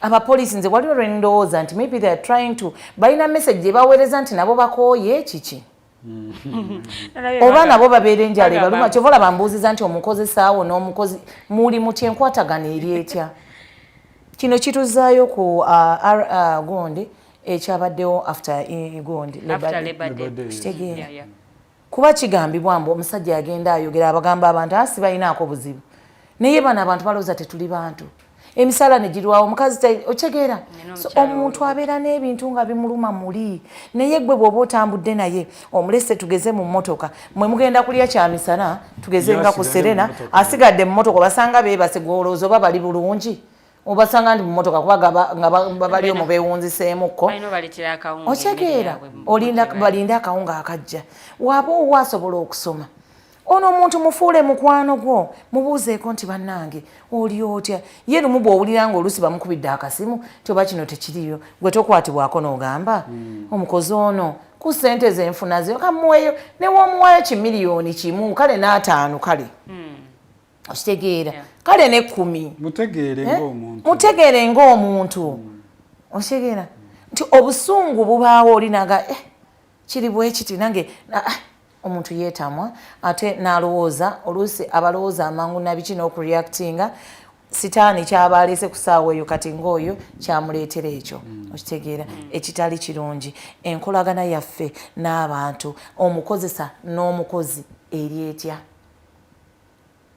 omukozi ono otuulako n'omanyako nti naye abeerako ne challenges oba yes nze nina abawala ewange bankolera ne buli lwasirikamu eddakiika 2 nga ndaba tali mu mundu nga mbuuza gundi Fiona kiki oli bulungi okitegeera because ayinza okuba nga alina kyayitamu nga gwe tokimanyi ate ng'oluusi atya okugamba oba oluusi kyetaagisaamu ne ssente naye nga ennaku tezinnabaawo bakutambula omwezi tegunnakola ki naye at least awo omukozi mugambe kale omwezi tegunnaggwako naye kankuweeyo 5 tandikira awo okole ki bwe kiba nga kizibu tugeze kiri financial okitegeera ajja kumanya nti omuntu wange onafa ate ekyo kigenda mumuleetera rapport okukwatagana kwegamba obeere munne okitegeera nti ne bwabeera n'ebizibu ajja nagamba naye mukama wange nkubuulire munnange ejjo twasuze enjala landiredi nno yazze n'ayomba ewange kuba okitegeera kuba alabye nti olinamu kiri eky'obuzadde olinamu kiri ekyo ak'obuntu kali nti waba alina kino kiringa omuzadde wakaleka ku dictatinga all the time abaana bano bafuula emikwano gyo but let them participate mu bintu bino ebimu babuze nobabuza leero tuli eki si gwe gamba ndeese mukene gwe tulina okulya oba ndeese ennyama waliwo lwe bakoowa ennyama eyo nga beetaagayo ku kinyeebwa omwana wali obaddeko neese kakati no really ekintu ekyo bannange tukiyige ate ffenna tukole eki let's try it out kikola involved these children nabo kuba ate gyokoma okikola they become your friends boogera nawe nga bali so free mami naye tuwedde okulya ku kyennyanja mami n'ennyama tugiridde nnyo okitegeera because oba involving don't dictate ewaka don't dictate ku mulimu leka abantu oleme kubeera nti bw'otuuka ewaka abaana badduka oba otuuka ku mulimu nga bagambye bossaze buli omu nadduka ku laptop ye buli omu ayagala bamusange ng'ali bize oba abasange nga batutegula laptop alyoka alowooze nti bali bize naye nga okitegeera ovaawo ne omusajja ogukazi ogwo bakutuma n'amannya rest in peace tata wange naye tata waffe yatuukanga Museveni wuuyo Museveni atuuse okitegeera because no tata yange yalina that bald head nga yayinanga like his head was nga ya president Museveni so nga tumuyita Museveni najja kati ye nga ne watuyitawo ne twogera Museveni nga ye tamanyi nti we are referring to what to him okitegeera so abaana batandika n'okuyita amannya oba abakozesa ne batandika n'okuyita amannya nti oba gundi ayingire naye nga gwe balina kukola ki kugeya ng'oli awo even they are talking about you ng'oli awo so don't create that gundi creating our rappones n'abakozi bo mubeere ba mikwano mubeere family because ffenna kye tuba tuliko kulaba nti tuggusa ekintu kyaffe ekyo tukola tutuukeko somewhere twogereko ku internet sorry no please twogereko ku internet ekoze kyamaanyi ki oba esetya omulimu gwaffe guno ogw'amawulire okujja kwa internet agwetwogerera kusse kutya omulimu gwaffe guno ogw'amawulire internet kati mpozi kyensobola okugamba nti kati buli omu ennaku zino yafuuka w'amawulire oza nkyogeddeko wali eri mu kutandika nga ngamba nti buli muntu alina smartphone kati ennaku zino alowooza muki munnamawulire buli omu avuddeyo ayagala ayogere ku nsonga naye nga tebakola ki I'm giving an example gundi eno saaji followinga nnyo but waliwo ekiri kutambula ku social media right now whereby most people are like nti ono minister omugenzi ye yayogera about bakadamu ebweru nti abakozi biki but to me I think teyali ono minister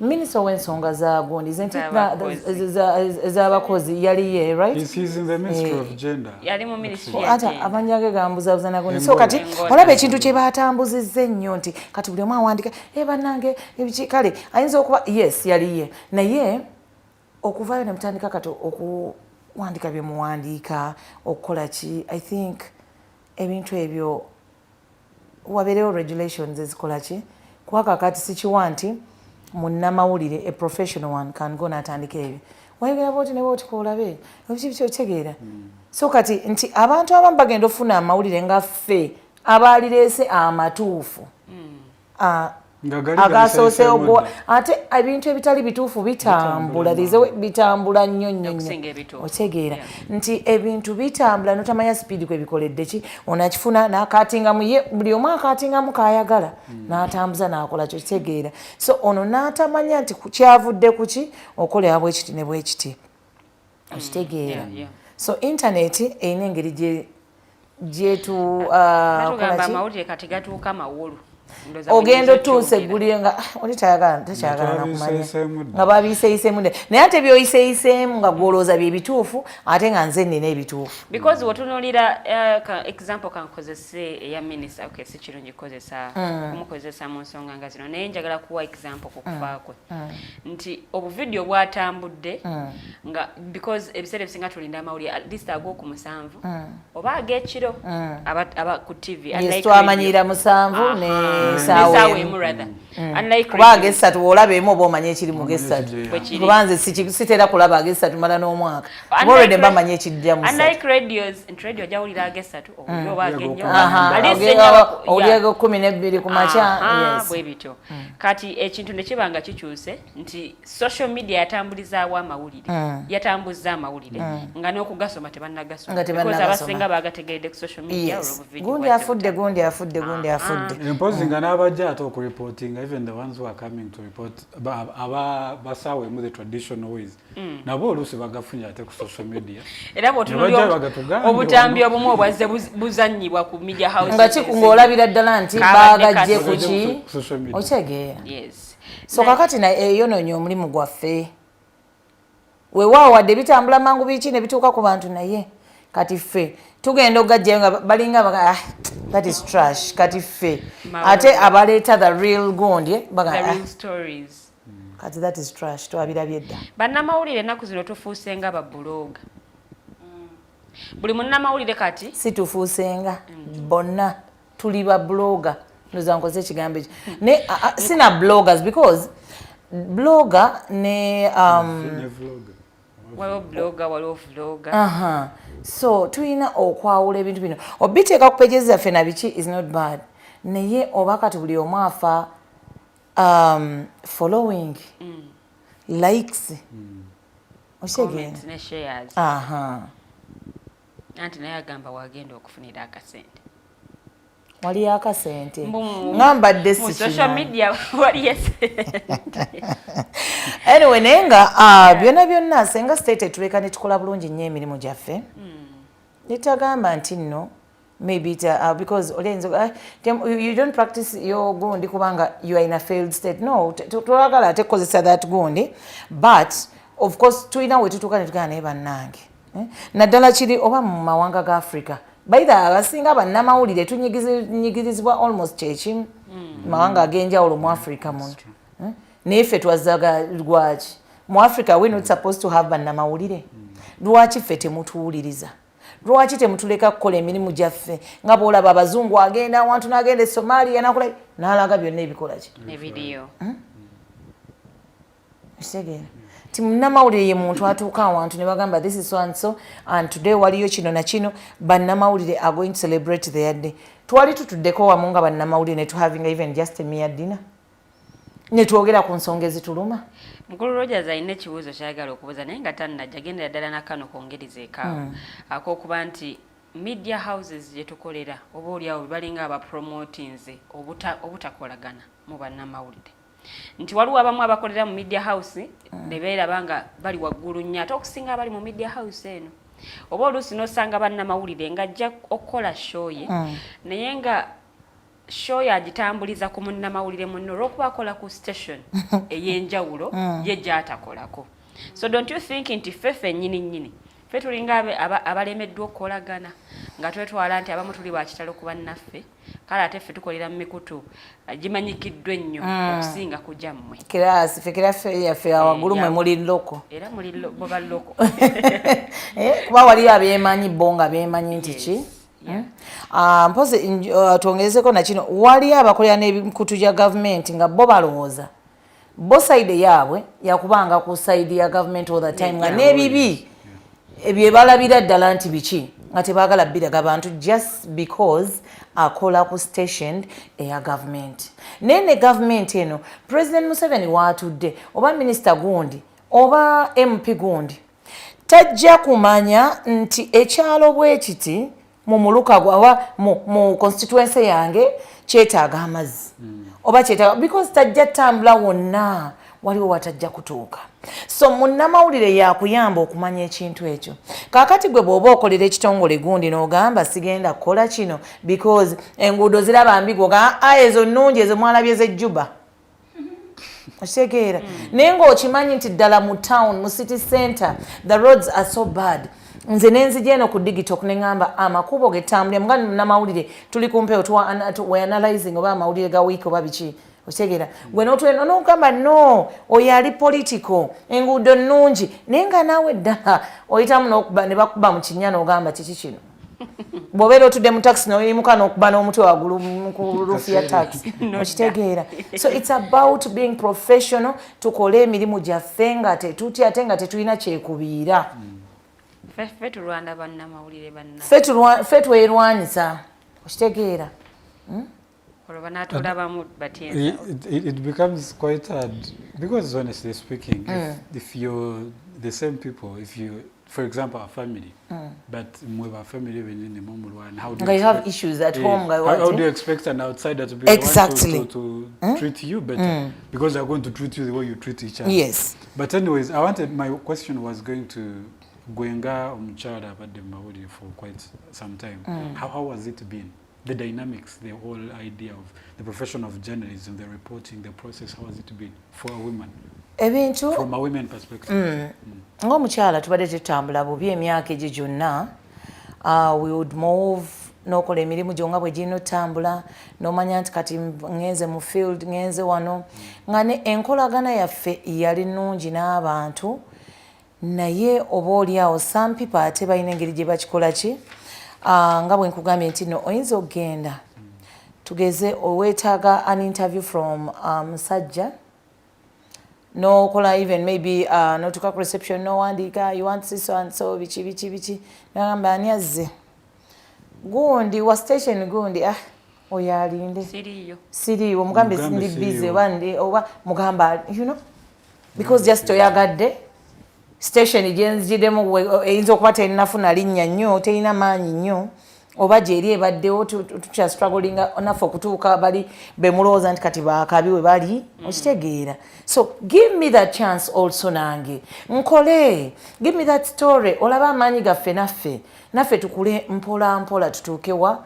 Naye leka kugamba nti no those are the challenges zetugenda mu field netufuna nagamba gundi ne gundi muyite kuba bamanyi zo zakabingira we twogedde wano nti mmwe ne babaleka because balooza eyammwe teri worth okukola ki oba yes okuwabudde okitegeera. So ebintu ng'ebyo zetuyita challenges ez'okuba nti tosobola kubeera ne family kuba tojazaalira ku mulimu wali abamu nga bo bakugamba olina kukola Monday to Monday naye naayoza ddi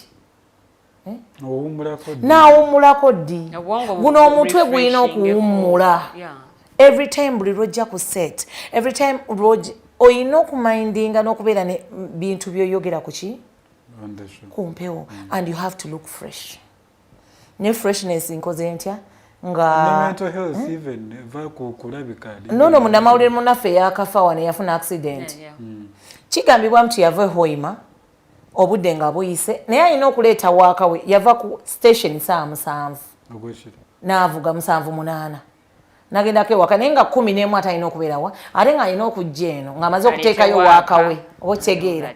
So kati olaba nti obwongo bwali bukooye obwongo bukoowa n'odoozi ng'okimanyi nti you can doze ng'oli ku driving n'owulirawo kotulo ddakiika ng'emu naye mu ddakiika eyo emu oba bu seconds accident oba omaze okukola ensobi. So munnamawulire yeetaaga kuwummula omukozesa yenna yeetaaga okumanya nti omukozi wange alina okuwummulamu creating a free go nendo zati wali so genda ko naye ogireki you come back tomorrow at what boss genda abamosoka nako ongobye oba by the way tujja because toshirabanga kosoka kati oyinzoka baba otebabanga bango ngenda wakane bake munkome wenja mwaye mukose yasingo kagala nyuka tolaba kuba kimanyi nti ki oyina ogenda owummulako oyina the other part much as ndi munnamawulire naye nina party eri endala offset off duty I have another life okitegeera bonsanga eyo nga ndi musanyufu nsekanga bwenjagala ndi eyo sijja bbi bwatukira wano ku set okitegeera because tulina amateeka na biki how we do our things in a systematic way ng'oli kumpewo na biki ne when you find me there nkola byonna that is another side of Pachoto but Pachoto w'okuseeti ate because bagamba work without play so ondekako nange nenkola ki nengendako neneetaaya nenyumirwako eyo nenfuna ate by the ekyo gye tutambulira gye tufuna n'ebintu ebyokuwugirako even tomorrow endowooza z'abantu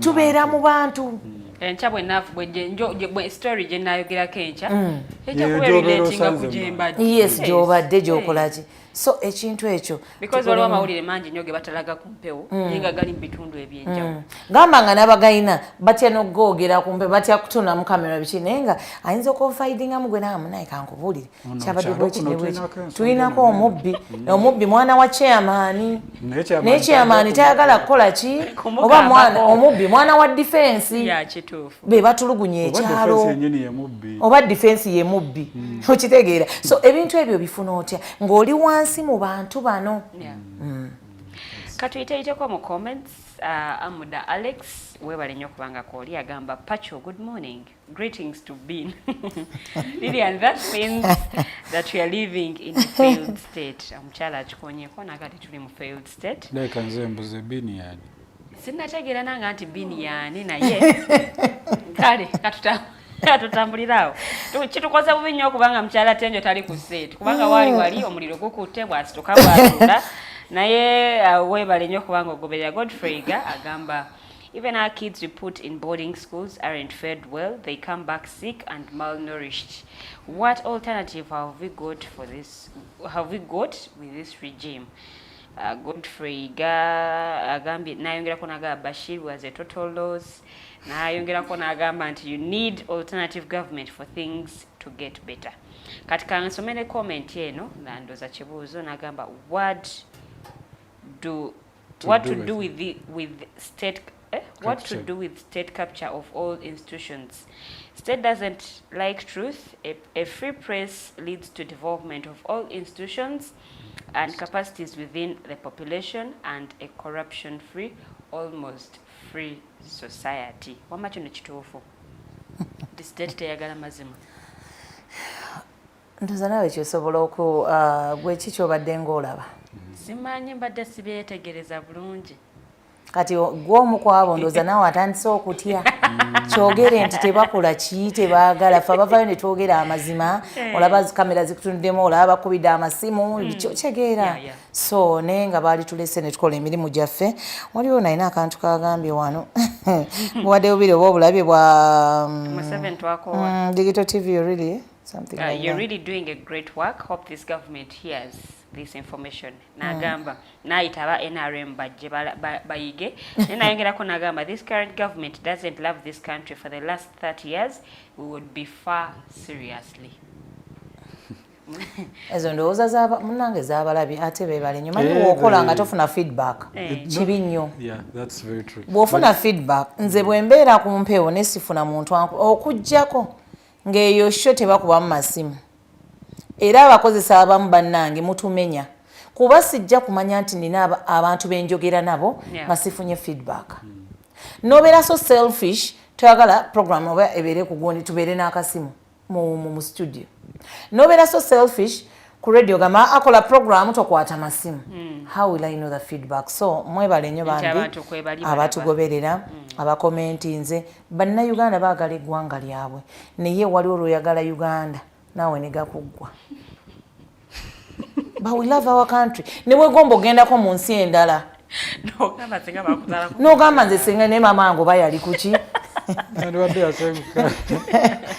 senga yafunayo oba eggwanga gindi okitegeera because wolabanga ekyeri kikola ki kirungi nga okyegomba nogala naye wano birituukawo ddi munnamawulire ali exercisingako ddi omulimu gwe nga ali free nga talina intimidation yonna state eritulekako ddi tukole nga tetulina kutya we tuba tugamba nti minisita gundi yabbye amabaati oba babadde 8 lwaki 2 bokka be babeera mu kkomera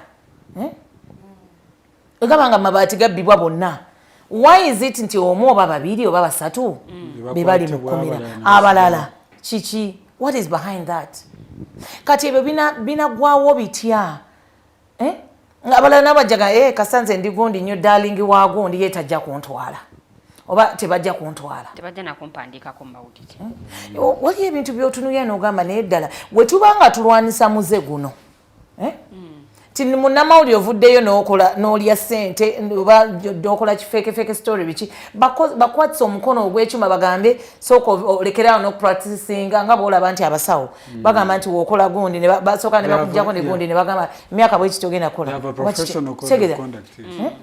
kuba bafollow work ethics zaabwe zigamba ki bazifollowinga nnyo. Olaga gyalidde omukyala n'afa oba wali twagala busawo lwaki wabuyingiramu? Kati okoze story wano lwakuba oyagala sente lwaki nga tebatula nsi ne bagamba no this was a fake story na biki ye gwe buli lwaki lwogenda mu field osaba abantu sente nitujja nga tulwanisa ebintu ng'ebyo fefe nnyini baali kizudde nti kaakati twekolamu omulimu and we want the right things to be done oba fe bannamawulire abatuufu tukikola the right way. Aba obukulembeze obw'ekibiina ekitugatta bwe bwali badde bukola bino okuba nti at least bannamawulire batuzaamuko oba batufuna bu refresher course obwo ne baddamu ne batujjukiza obuvunaanyizibwa bwaffe ne work ethics zaffe bwe ziri bwe kiri naye ndowooza era nabwo era still kino kituzaayo kuvunaanyizibwa bwabwe nti omwaka gwita okuva etwalonda tulinawo komiti nyi twali tutuddemu nga bannamawulire nti batuyisa wano mpozi nga baaziyitanga nze saamanya wanyi group ya uja nagivaanamu nga nina obusungu nga ndaba bye tulina okukola tetubikola tufunye challenges ku mulimu okubira ali president nga takwata simu oddamu omufuna nga biki okitegeera ba activists bano anod ono omukulu omulala yaani ono owa human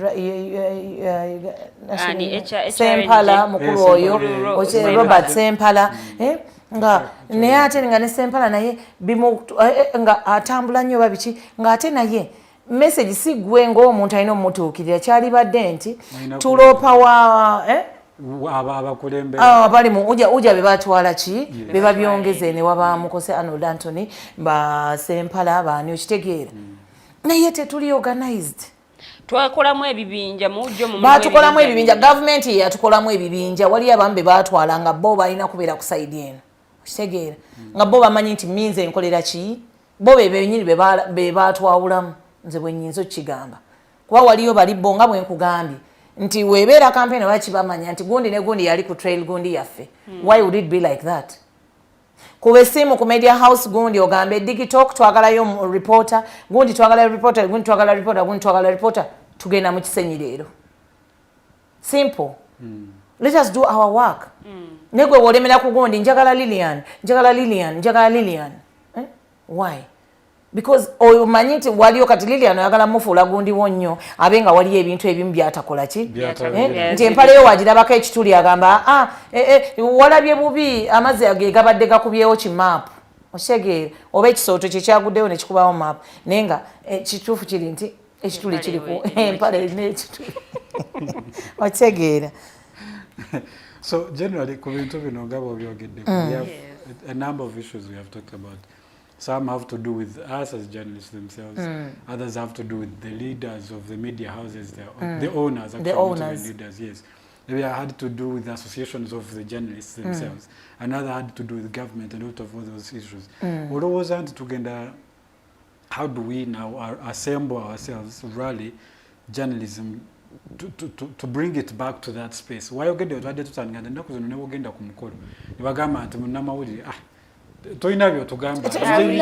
just normal. We don't want to understand. So I think to that space where the journalism as a profession is respected. Respect. Kubanga enjala ne bwebe ekuluma otya for example ogenze kujjayo story. Ate omusajja gwogenze ogijjako mulage nti nawe oli wakabi enjala tekuluma. Bagambye nkyo ogenda gundi. And like for example you're going for a conference wabichi.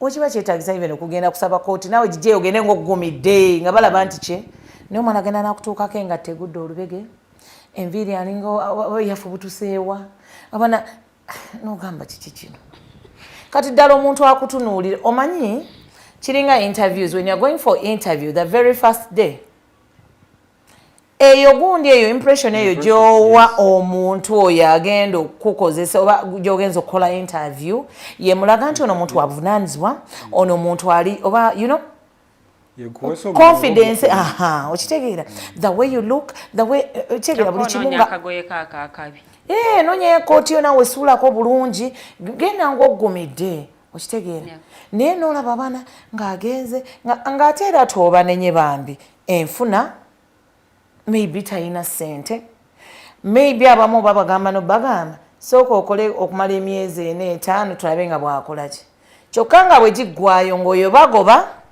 nga baleetawo omulala because tayagala ow'emyezi 5 nga omwaka tegugenze gwagenze nga neera akwata omulala just lwakuba tayagala kukolaki akugamba nkuwadde platform njirya ewange bagenda kulya platform eyo otegeera so ebintu ng'ebyo fefe nyini twewe class tumanye nti ngenda gundi yes genda obakutumya wa mukulu enanga tuukayo present yourself as a journalist. Hello Mr. Nanga, good morning. I'm so and so from this media house. I'm here okwogera ku nsonga bweti ne bweti sobola you know oshegera mali nsaba kumpa view kati nange oshegera nga weke nyini wetya bajintumye story bajintumye kati bajintumye nange story kati olaba nga bambalinga be bag you know tuka yoli walaba boldness yagamba yes this is the what this one knows what yeah buuza ekibuuzo ky'olina omubuuza mugambe ddala mukulu enanga yali munyenye kyali kiki gwali mwezi oba munyenye okitegeera nawulidde nga gwe agamba yabadde munyenye no ng'atokakasa wamuwulidde wamulabye so kakati boldness eyo ebintu okitegeera fefe nyini twetereeze nga bannamawulire waba bakutese mu field oba oli ku set manya nti ndi ku set I have to command this nina okukola ekintu kyange bwe kiti nina okikola bwe nti wemba ngenza ku interviewinga gundi ate sigwa agenda okumpa ebyokubuuza kati kitegeeza kati ate bw'obimpa kati wafuuse gundi wange kati kale gwe jangu okole ku TV lwaki oŋŋamba nti wano togendawo wano tombuuza why bakugamba nga tonnabibuuza biwandike ku lupapula wali abo yes bakugambe ekibuuzo namba 6 tojja kibuuza oba namba 9 ategeera oyinza okuŋŋamba tojja kibuuza nyinza okwawa wenna phrase nze nga nkutrikinga nkifunira engeri gye nkireetamu era wano paka ng'otuuse ku answer gye njagala ye Pachoto ng'omulundi omulala akuteeka ku blacklist bw'oba tompita n'olekayo okitegeera bw'oba tompita n'olekayo kubanga naawe ekiba kikukolera tekigenda kukolera nze nzeka nti nfuna story naawe gyetaaga okitegeera so bw'oba olowooza nti onyamba kumpa story olimba cause it is a two-way traffic egenda kukolera nange egenda kunkolera station yange ate nemba sifunye story eyo leero TV yaffe egenda running tugenda funa stories endala tuzikole lwaki woba tebatwetaaga batuyita gundi encakeerako bannange yo oli wanga tonnatuuka kitegeeza tulina omugaso omunene gwe tukola so kakati nabo batandikirawo okumanya oba bamanyi nti tulina omugaso oba etofali lyetugattako nabo batandikirawo batuwe ekitiibwa batuleke tukole emirimu gyaffe nga bwe tulina ogikola toŋŋamba nti kino tokimbuuza lwaki kati wazze kukola ki ate ng'oli mu public service representing abantu toŋŋamba nti toyogera ku mabaati why gaabula gaali gagenda mu bantu bageetaaga basula bweru tebalina mmere naye bannaaye kati oŋŋambe nti ndeete MP ng'oli omu kwabo abaagatwala neme kubuuza mabaati awo mba nkola mba sikola mba nange nina njagala oyogere mu kamera ogambe anti munange nange nali ndi awo nga ndi ku biyumba byange ebyenkoko nnongoosa ne gatuuka ne baŋŋamba gavudde mu ofiisi ya gundi okyogera ensi ekirala ate nange nali ndi awo twagenda okugulawo gundi hardware yaffe nga mwegali tetumanyi we gatuukamu okitege nga twasula tuggaddewo those are the things byentukola ki naye leka kuŋŋamba tombuuza kino don't ask me this simanyi biki okitegeera awo era eddembe lyange olikola ki kwegamba ninga atambulira ku ntolizo you want me to do what you feel like is the right thing let me do my thing freely kikole nga nkyagala nange nve ku show nga namusoyeza ebibuuzo nga naawe owulira muli nga n'omuntu alaba agamba ya Pachoto kyakoze ono leero kuba oli omuntu kyayagala kuba bw'oleeta kati omuntu ng'okimanya abadde ku skanda eyo mubuuza owaaye gwe ng'oli bweru ng'ate you also in that scandal y'amabaati ki ekigenda mu maaso what is the procedure gye bakozesa okutwala ab'amabaati ye fayiro z'abalinga zaggwa mangu ez'abalala tezinnamu kuba oyinza kugamba it is tulinda file emala okuggwa tulyoke twale n'aba ziringa zaayangu aba n'abalala kiki ezaawe zaalagawa how far with the what the investigation olumba mukulu w'ennanga omubuuze waayi kaakati investigations nga tulabako basatu bokka abakwati ng'ate lisiti ekyali mpanvu kyogamba eriyo abasobola okukwatibwa n'abatakwatibwa. Those are the things we want to hear. Now li ali wali ayagala amanye n'owekalamu gy'ayagala amanye batuusewa ku nsonga yaffe. Unlike gojja okuwa amawulire go nga b'osinzidde ku mutima gw'olowoozezza n'otuwa. Ndowooza tunaatera okuba nga tuwunzika kansomeyo comment ya Museveni twakoowa agambye our country currently being a journalist is a crime. We all know the work of the journalist, but in a dictatorial regime, trust me, being a free journalist in Uganda is not easy unless when you are working to keep your job. Currently in Uganda, if they can manhandle a member of parliament in Uganda, trust me, the journalist, ye obubaka bwe nabuleeta bw'ate naye nga tuwunzika mukyala Pachoto obubaka bwe bugenda okuba ng'owunzika nabo eri bannamawulire eri bakama baffe abatukozesa ennaku zino bw'otunuulira ffe nga bannamawulire engeri gye twepresentingamu naye busa ekwasa ennaku ennyambala yaffe ekwasa ennaku bitwogera ku mpewo bikwasa ennaku olusi tetulina research amala n'otunulira ne content afuluma wabweru nga n'abantu bagamba ebiramu simanyi oba bano bannamawulire oba leeta just bantu bakinyumu ate era bwe tudda ne ku nsonga endala bannamawulire ennaku zino oba tebakyatulaba nga abalina omugaso oguli awo nti kati batureplacinze ne bloggers, tiktokers, comedians, kati bebali ku mpewo bebaweereza bannayuganda. So obubaka bw'onjagala butambulirawo. Obubaka bwange obusookera ddala bugenda eri abakozesa, the directors, the proprietors, the managing directors, nti banange mwebale nnyo mutukolera platforms ezo tufune emirimu naye mba muleeta omulimu omuntu one tunuulira professionalism. Toleeta muntu because ye wa cheap labor oba wafunyeyo omuntu nga naye akugambye abimanyi oba asobola bikola kankuyigirize naawe obisobola. Oyo osuula gundi y'omushiti kuba ajja kwogera ekintu ekitali kya gundi maybe bakube na fine. Jusisi oba bakuggale okitegeera. Tunuulira professionalism kyekintu ekiba kisookera ddala. Ate ng'ovudde ku professionalism tunuulira welfare y'omukozi. Munnamawulirewo oyagala abeera atya. Branding kintu kikulu nnyo. Branding kintu kikulu nnyo. Manya nti branding ze station yange naye n'abantu bange balina kutambulira mu class yaffe gye tukoze eki. Ti oli omwana atuuke wali you are from going hey you're welcome you're what otegeera. They're eager to associate with you. Naye ina abakozesa si basanyufu tebaleka bulungi obatuma mu field ate omwana omutuma mu parliament ekisooka atya nayo olw'endabika ye. Otegeera talina confidence mu ye. Otegeera welfare eyo tugitunuulire nnyo ne professionalism naddala eri abakozesa. Omukozi muleke abeere mukozese nga naye musanyufu. Naye muntu beera munekalyako obuntu bwe bugambo bwange obutono eri bannaffe mu mawulire. Olwangambye mbu omukyalo oyo yalikonyeko bikono ebiri mu media houses gye tukolera naye. Simanyi oba akadde kayinza okuganya okona ku nsonga eyo. Anyway, kagiri ke wangambye munno akadde tekatukkiriza tetujja kujogerako olunaku olwaleero ey'ebikono. I believe tewali mulimu gutali mu bikono naye ndowooza kanzirira ddala ku kooti yaffe olunaku olwaleero ate njibabwe mu bujjuvu bwayo then awo ndowooza tuwunzike. Mpozi Lilian katono nnyo nga tunnawunzika. Saba bannamawulire bannange tukole emirimu gyaffe professionally.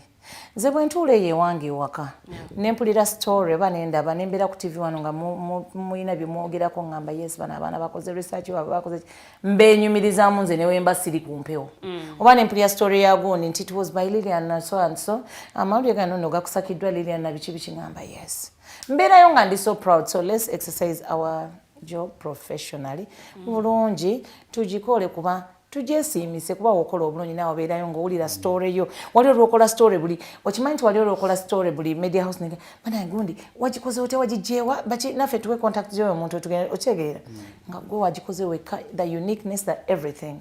Let's do that. Ndowooza nga sinaba kubanga mpunzika njagala kunzika ne koti yaffe naye mukulu Rogers kasooke naye awunzikiraawo era asiibuliraawo then ate ndyoke nzijjamu oluvannyuma. Kale, thank you so much for giving me just one more opportunity. It's a pleasure to be here and to be a part of this conversation. But for me, generally, it's an issue of labor and all that kind of stuff because you will stand mostly on the side of journalists because they are the ones who are usually marginalized in this space. And obviously the problem is it has a spillover effect. When you marginalize the journalists themselves who are the reporters, the society, the community does not get the information as authentic as it is. And now that means because most people make decisions depending on what is going on around them. So if you give them wrong information or misinformation or fake information, there are chances that they will also make wrong decisions.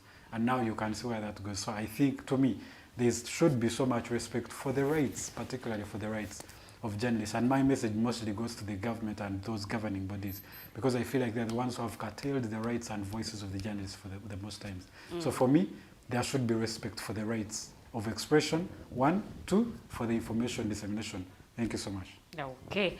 Koti yaffe olunaku olwaleero mwabaddemu ensonga y'okuba nti public etuteekamu obwesige era nga obuvunaanyizibwa bwaffe kwe kuba nga tuleeta amazima awamu n'okuba nga tukola emirimu gyaffe nga tetwetiiriridde ate no questioning abo abali mu buyinza oba okuba holding accountable ku biki bye bakola ate munnange tusobola okuba nga bannaffe abatulaba oba aba citizens abatulaba munnange basobola okuba nga bafuna ekyo kye bateekeddwa okuba nga bafuna. Kansubire wetuwunzikidde sheeno naawe osobodde okutegeera gwe nga munnamawulire wawe oyimiridde okyakola obuvunaanyizibwa bwo nga munnange bwe buli oba ate okya practicing ebyo bye wasoma mu ssomero ebyakutwalira kati basoma emyaka 4 ebyakutwalira emyaka 3 abasooka okusoma 3 nammwe abasoma emyaka 4 munnange okusobola okuba nga ebintu bino obikwata mu mutwe okyabi practicing.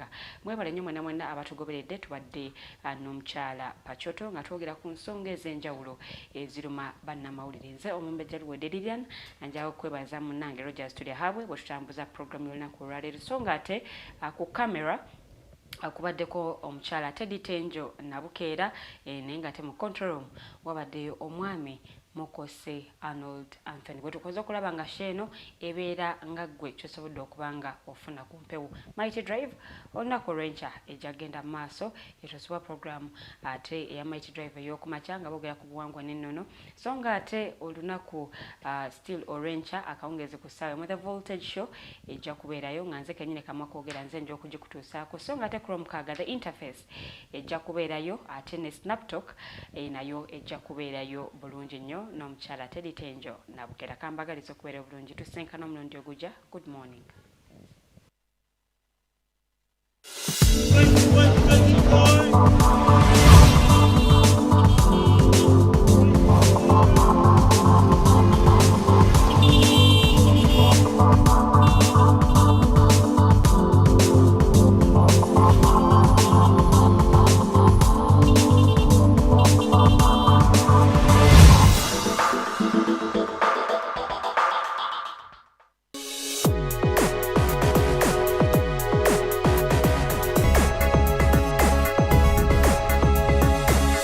The Alternative Digitalk. Real issues, real talk.